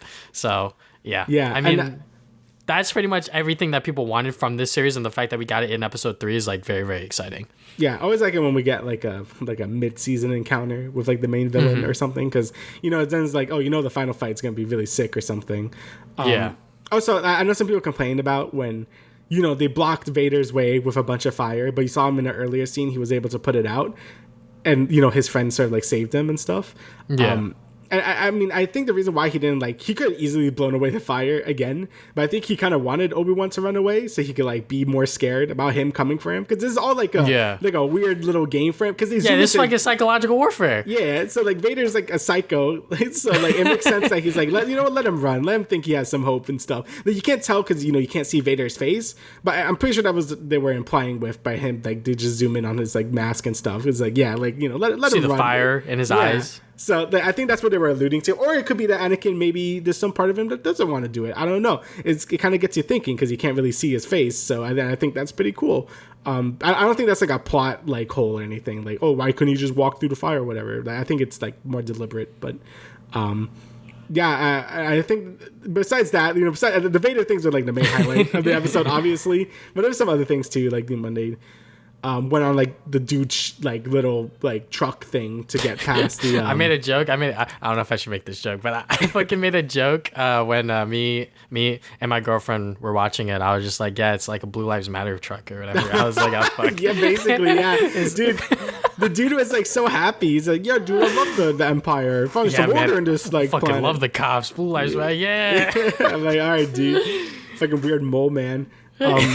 So that was a pretty fun scene. It was a little tense. The one like stormtrooper just got cut in half. That was a little violent. Oh yeah, that shit threw me off. I was like, yo, what the fuck? They just showing that? Yeah, like holy shit, dude. So Disney really went a little more hardcore with this one too. They were showing a lot of people just die, which is cool. You know, I think that's important to show that, you know, the universe isn't all like, you know, colorful rainbows and stuff. Like, people are like dying and stuff. Like that's what the Empire is kind of shit. So I think they did a great job with that.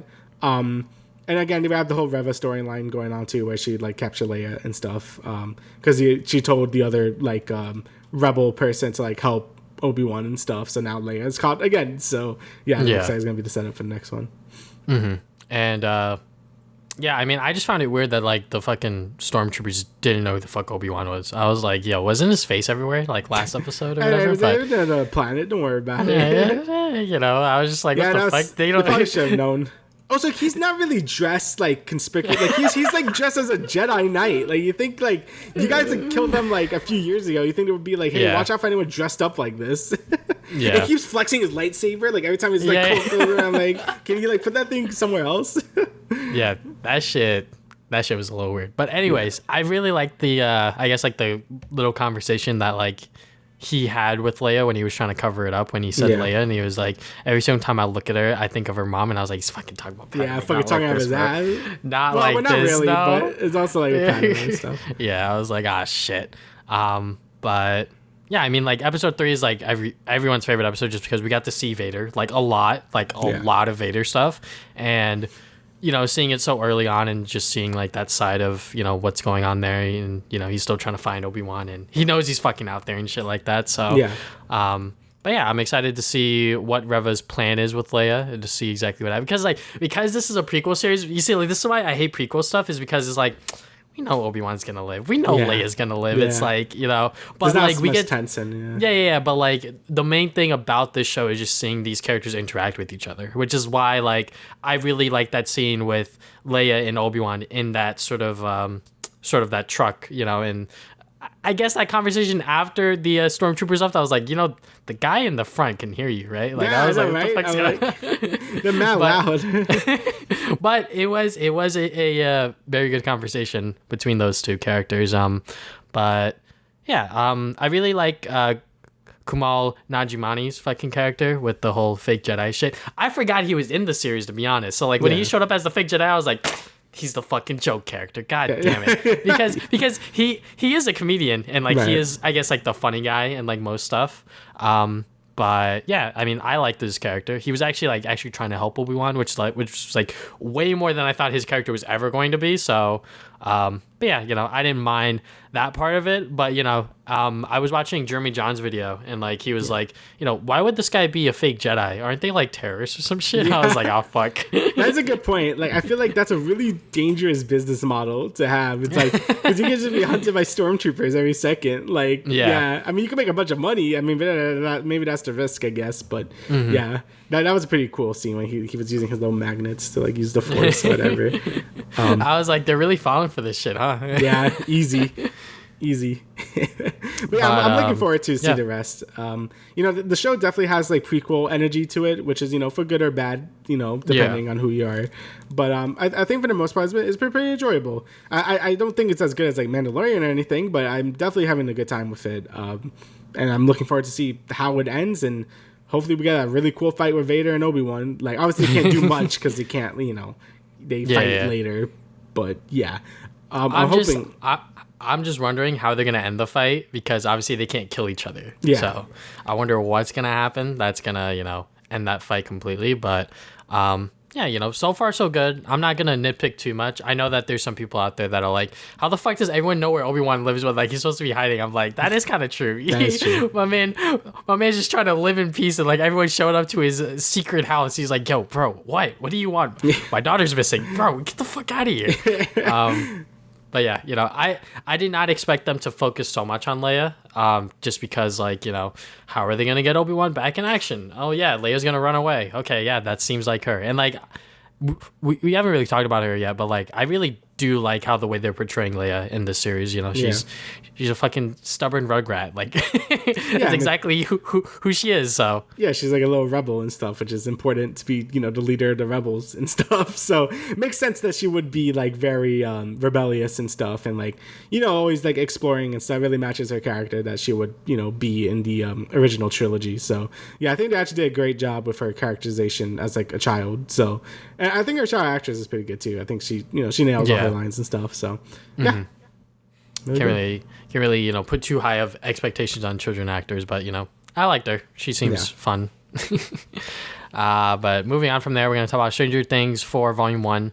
I honestly don't know how the fuck we were able to watch all 7 episodes before this podcast, but we did. And we're going to talk about full spoilers for it just because it's going to be kind of hard to not talk about the series without spoiling it. But if you've liked Stranger Things before, you're going to like this season, and you probably already started watching, if not finished it at this point. But it gets better if you keep on going. But what did you think about this first volume, Damian, and sort of the first 7 episodes? I think this is the best season.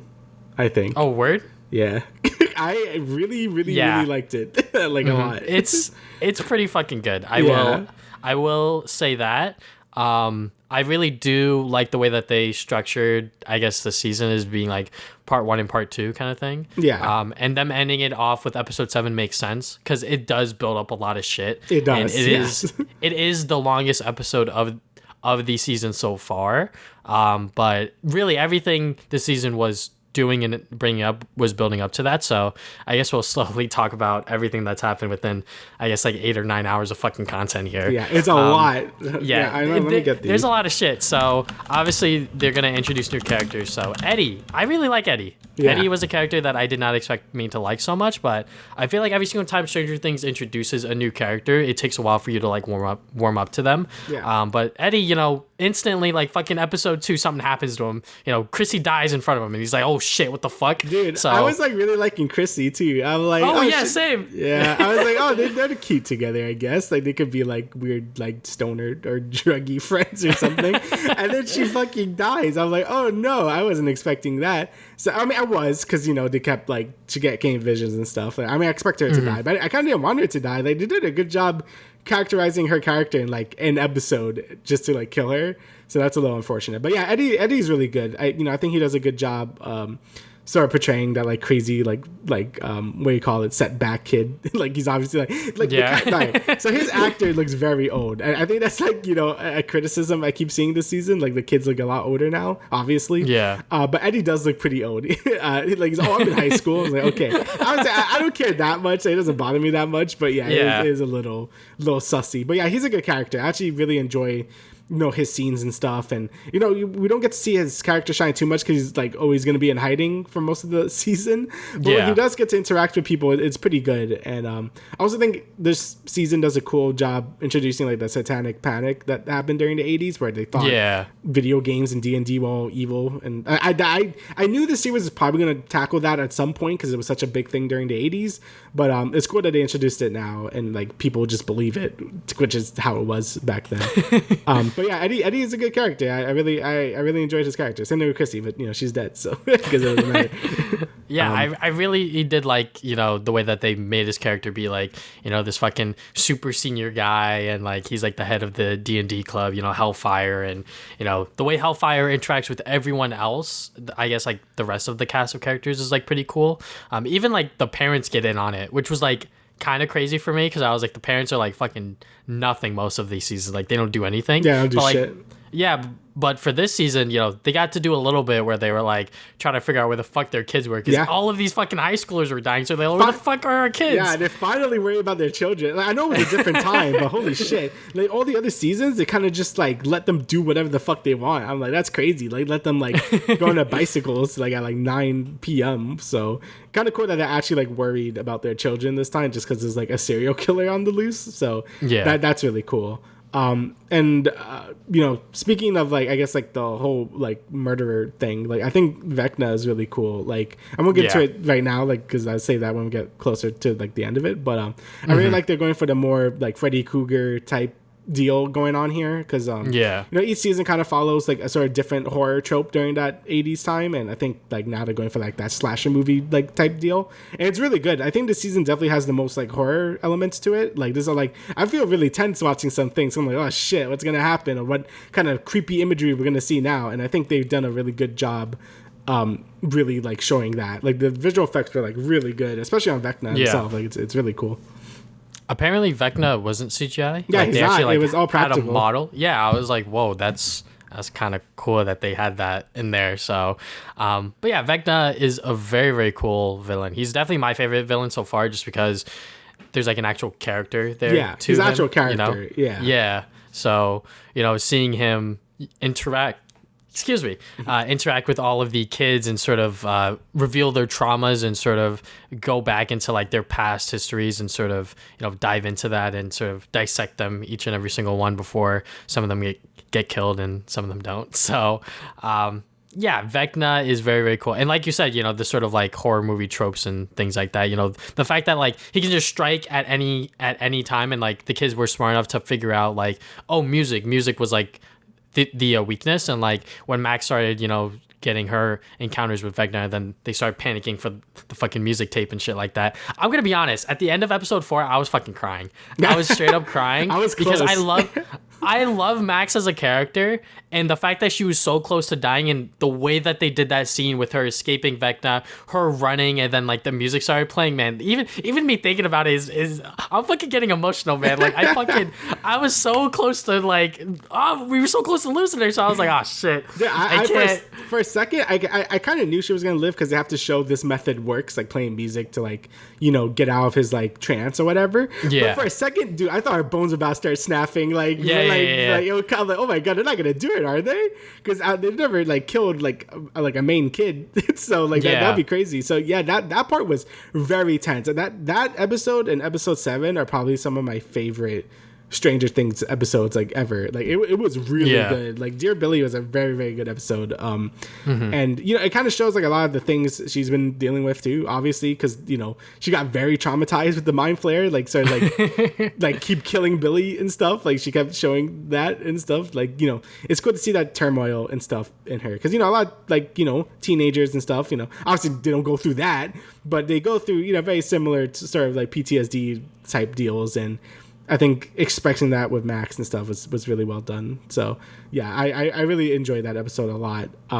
I guess also we could talk about, because there's a lot, Stranger Things always does the thing where there's like a shit ton of storylines happening at the same time. Yeah. So which, like, in my opinion, the way that they're doing it this season, I really like. Like, it sucks when like they set up like a sort of like storyline and then they cut to like a different story. Like, it sucks every single time, but like I like the way that they're balancing every single one. It feels like they're all getting their own time to shine. Yeah. Even though some of them are more complicated than others. Like, I really like, when we go back to Russia with Hopper, and then we go back to California with Will and Mike and all that other stuff. So yeah, I always thought Stranger Things did that pretty well. Like I've always really liked that jumping storylines thing, because you get a little sad. You're like, oh no, I know what happened, but then I'm also invested into this, so I guess it doesn't really matter.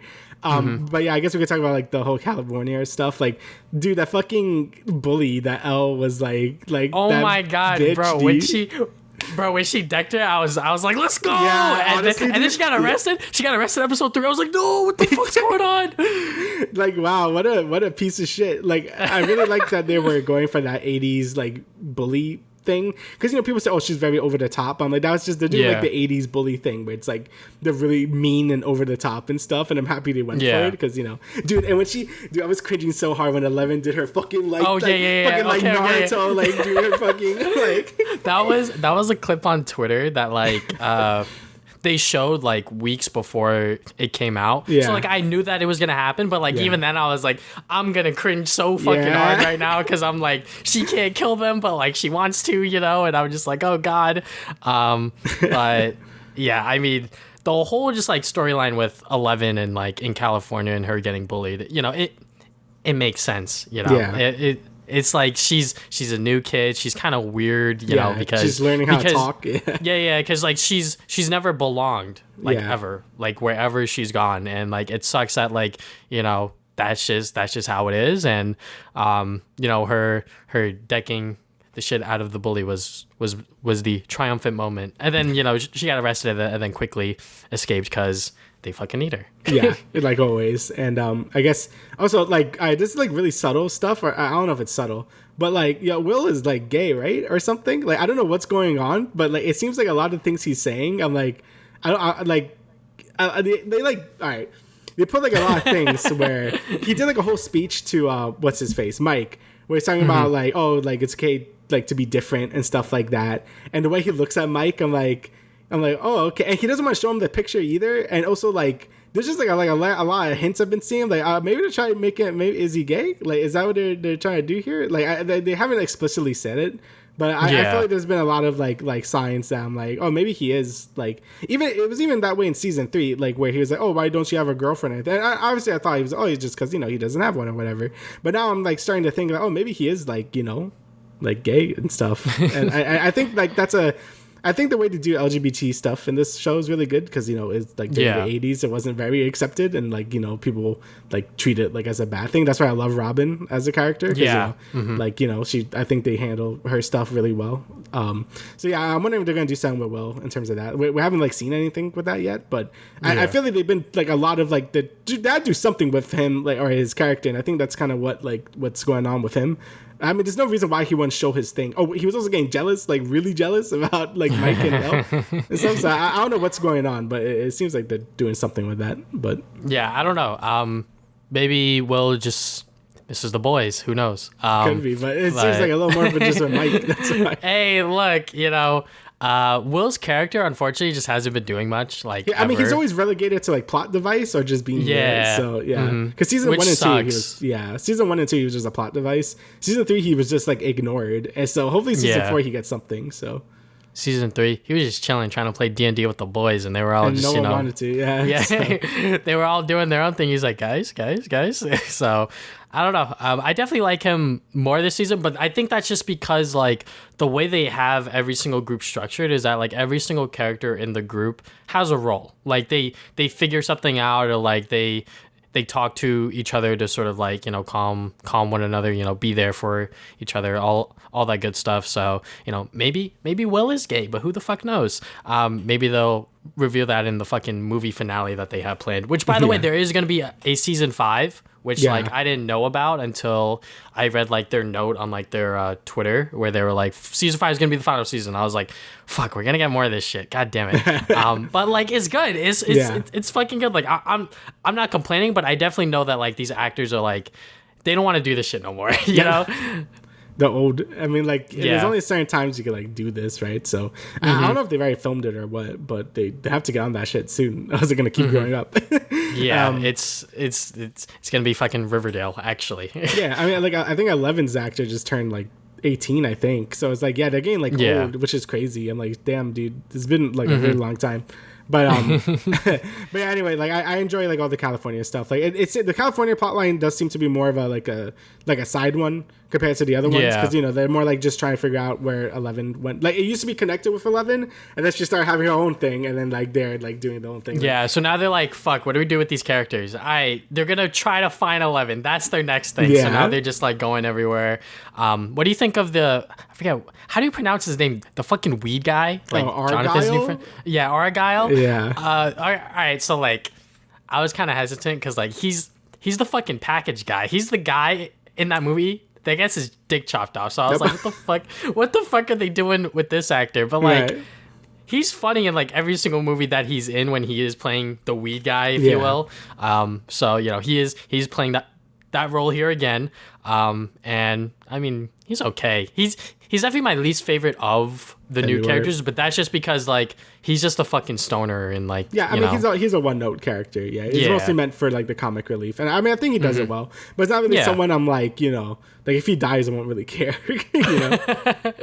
And I'm not like too big of a fan with like what they did with like Jonathan being more like a stoner now. Like I don't know, I feel like he kind of like lost a lot of things that he was like kind of like fighting, maybe because like again he also is like with Will, where he's kind of always fighting for Will, and when he's not, or with Nancy, like he's really attached to those two. So when he's by himself, he can't really do a lot, right? So it's not like Steve. Like Steve is always sick, dude. I love Steve. Oh yeah, I fucking love Steve too. Dude. So like Steve is just Giga Chad compared to him at this point. So hopefully they could like when they reconvene at the end of the season, because that's usually what happens. Hopefully we get more things with him. But overall that storyline is okay. The Hopper stuff also is like when we go to the Russia is also like a totally different vibe from what everything else. Like it's just like Prison Break or whatever, and that's pretty cool. I really like the new Russian guy that's been helping him, like the inside dude. Like he's cool.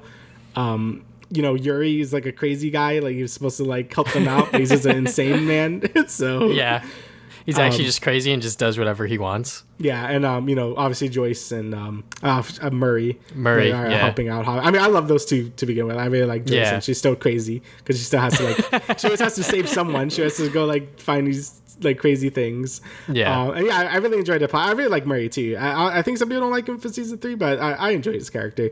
It's just a fun time, and then obviously they meet in the end and they got Hopper out, which is great. Dude, I was like, that was another point where I almost cried straight up. I almost cried episode 4. I was straight up crying. Yeah. But when Joyce and Hopper met, I was like, fuck, dude. I'm not gonna do it again. I fucking can't. But dude, I was for a second, I was like, remember what happened to fucking Bob when they were just staring at each other and he just got fucking eaten by a demi-dog? I was like, yo, Hopper, you better move out of the fucking way. I don't want a demi-dog to eat your face right now.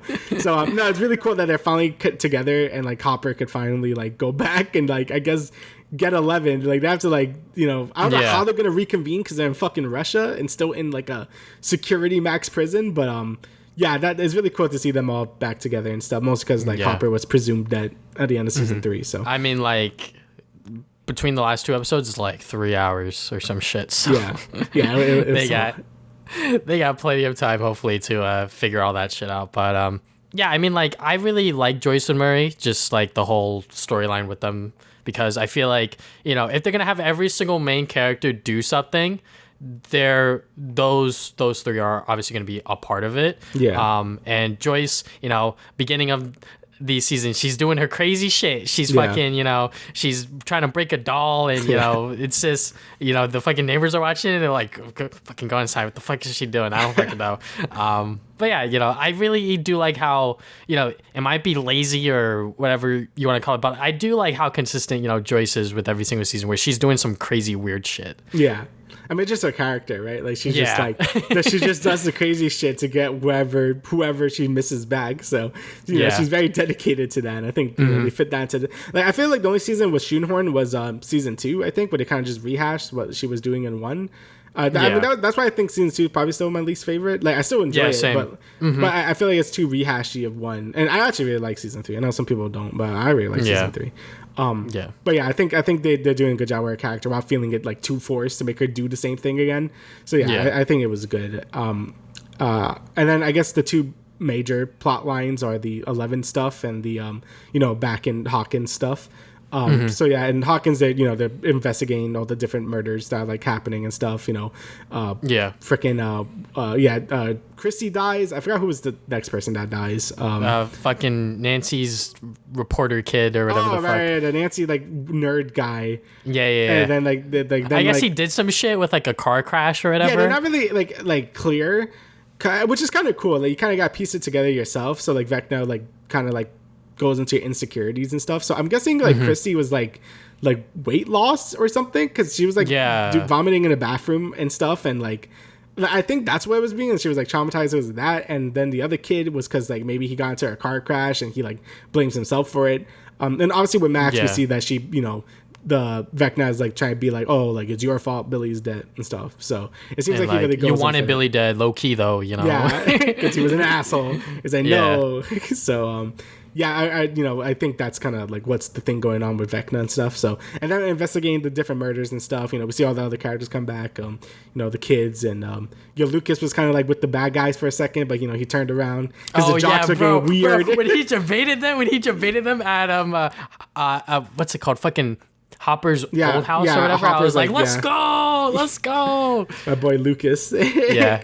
So, I mean, okay. So, with Lucas's storyline, I get it. He wanted to be cool and be one of, I guess, the popular kids, and then he realized he was shit, this is not what I want to do. Yeah, these people are extreme, bro. They're He's what are we doing, Eddie? He's okay. Ask him some questions and get a baseball bat. I'm all right.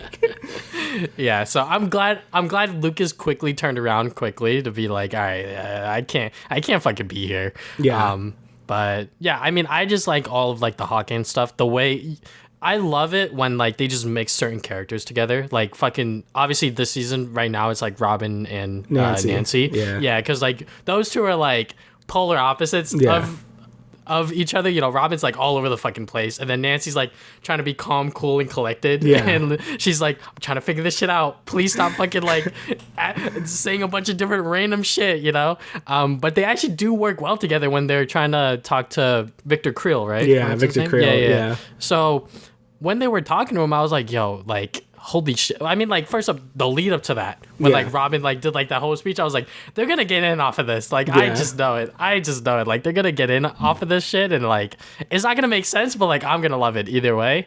But yeah, I really do like, I guess like they're bonding and like they're like talking to each other and stuff like that. So, and you know, with Steve and Nancy, I guess like they're like shipping them back together or some shit that they're trying to do, which is kind of funny. Like when fucking Nancy was checking Steve out before like he had dove in when like he was shirtless, I was like, God fucking damn it. Fucking thirsty, dude. Hey, God look, dude, damn it. I mean, like, honestly, my two favorite characters, like Steve and Robin, I love them so much. Yeah. If anything happens to them, I'll be very sad. So, like, I love those two characters. So, you know, Steve has obviously been a fan favorite for a while. And, I mean, honestly, I'm feeling like he's gonna die.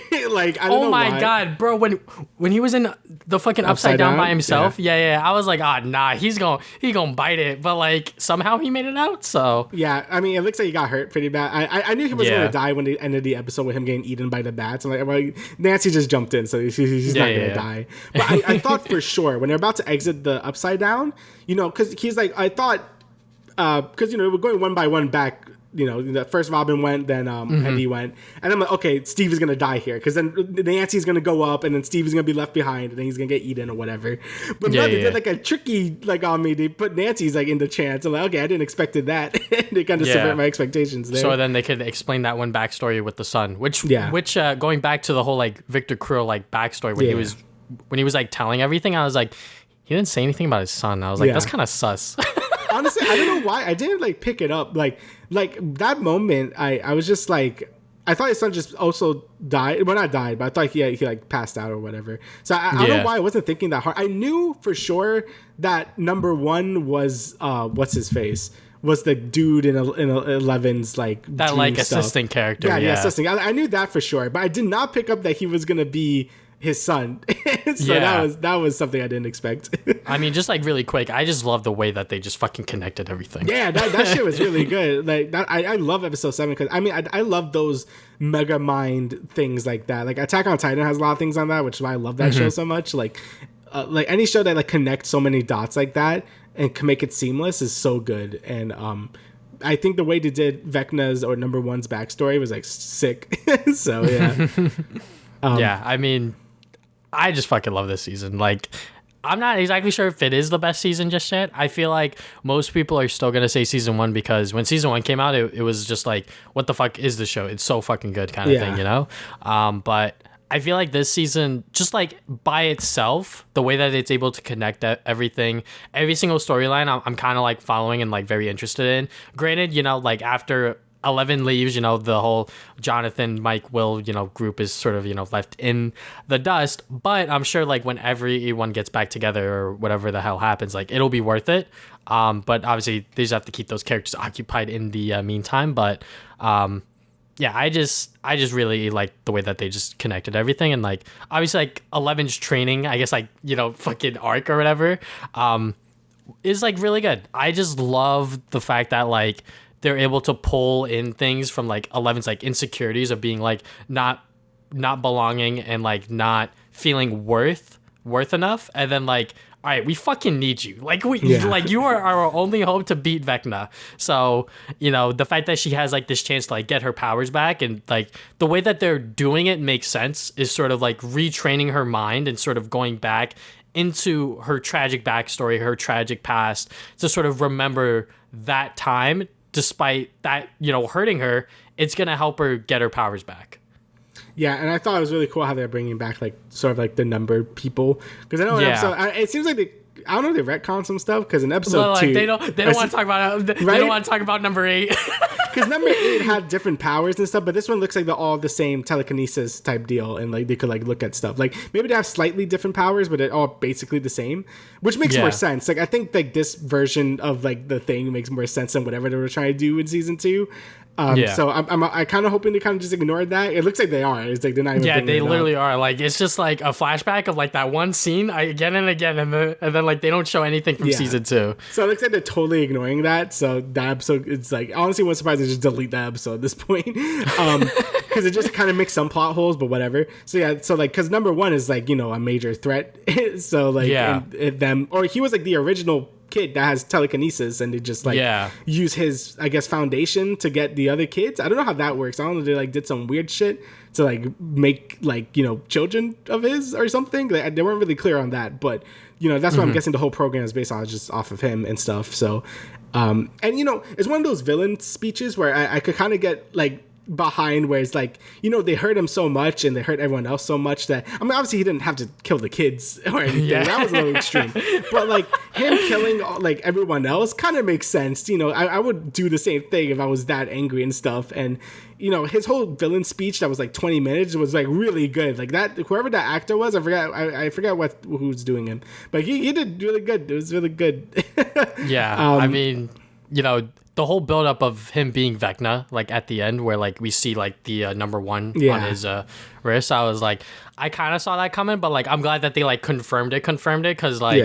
I had like a strong feeling of it, but I was like, okay, like he is fucking Vecna. So like when he talked about like every single time he like killed someone, like during like his backstory within the Creel house, every single time I kill someone, I get stronger. I'm like, didn't Vecna say that shit too? I was like, so but yeah, just like episode 7 was like a great finale for like this first part, because it's like it really ties everything together and really concludes like everyone's story at like a pretty interesting point. And like the fact that Nancy is the one to like see everything, like the whole backstory of I guess like the Creels and everything like that. So this is her first encounter with Vecna, so she's probably gonna make it out, but who the fuck knows? I doubt that they're gonna kill her like the moment we get into fucking episode 8, she just dies. I don't think that's gonna happen. No. But that shit definitely like freaked me out. I was like, oh shit, fucking Vecna got her. But like you remember Barb, guys? Remember Barb from season 1? Remember her? She's fucking dead still. Oh shit. Feel bad. Yeah.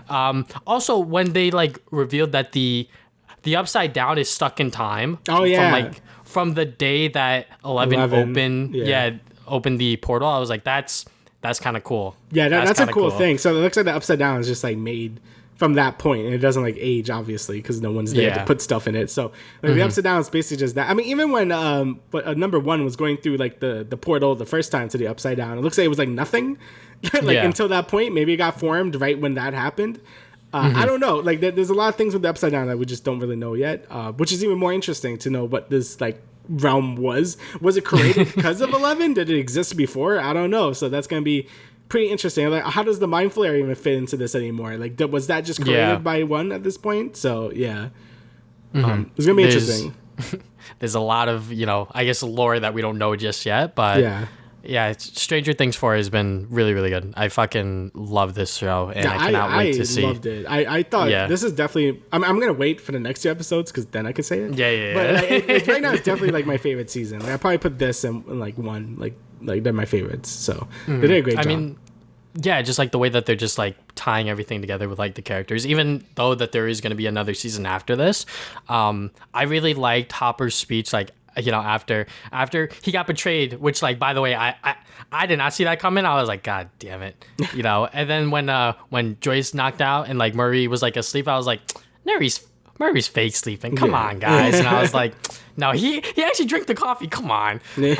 But yeah, the whole like Hopper speech where like he was like, I am the curse. I was like, damn, that sucks. Yeah, that sucks that like he like views his life like that. I was like, it makes sense for everything he like went through, Yeah. Like he went through so much bullshit, and like he's still like he did so much good, and he's still in, like a Russian like fucking prison camp. So like that sucks. So yeah, hopefully Hopper could kick some ass when he gets back, because I mean, his foot should have fallen off by now, but whatever.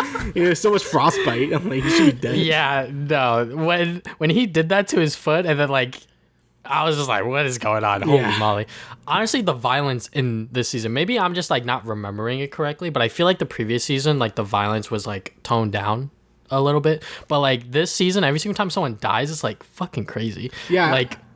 Like in season 3 was more like, I guess, like body horror. Like there was a lot of like goopy goop. But like this season is a lot more people like dying violently. Like, you know, obviously all the murders that Vecna does, when people were getting like their face eaten off by the Demigorgon, I'm like, oh my lord. So yeah. I did not expect that type of level of violence, but then again, maybe I'm just like forgetting what Stranger Things is again. So but yeah, I mean, I don't really have a problem with this season if I can really think of any. Like, obviously, like when you like really psychoanalyze stuff, and you know, obviously, like I said, you know, the whole California stuff is like not as good as like this other storyline. But then again, like I'm still interested to see what Mike and Will are doing. So yeah, no, I basically agree with you. Like that's basically my only complaint. Like maybe they, you know, Stranger does not always have an issue with like introducing a shit ton of new characters and stuff. And maybe that might not be a cup of tea, or maybe not like a certain storyline as much as others. But I personally really liked all of it. Like I'm trying to think of any complaints I could really come up with, and I can't really come up with any. So I think this is a fantastic season. If you felt kind of let down by season 3, even though I didn't, we both didn't. I like season 3. But if you felt like Stranger Things is falling off or whatever, then definitely watch this season. I you know, I think it's worth your time, and it's really good. Yeah, I definitely I just like the way that they're doing every single character justice. So yeah, cannot wait for the last 2 episodes that we gonna have to wait a while for, unfortunately. So yeah, god damn it. But yeah, is there anything else you'd like to add, good Saw? Nope, that's everything. All right, so thank you guys for listening to the Travis and Damian podcast, episode 88. We will see you guys 2 weeks from now with another episode. See ya.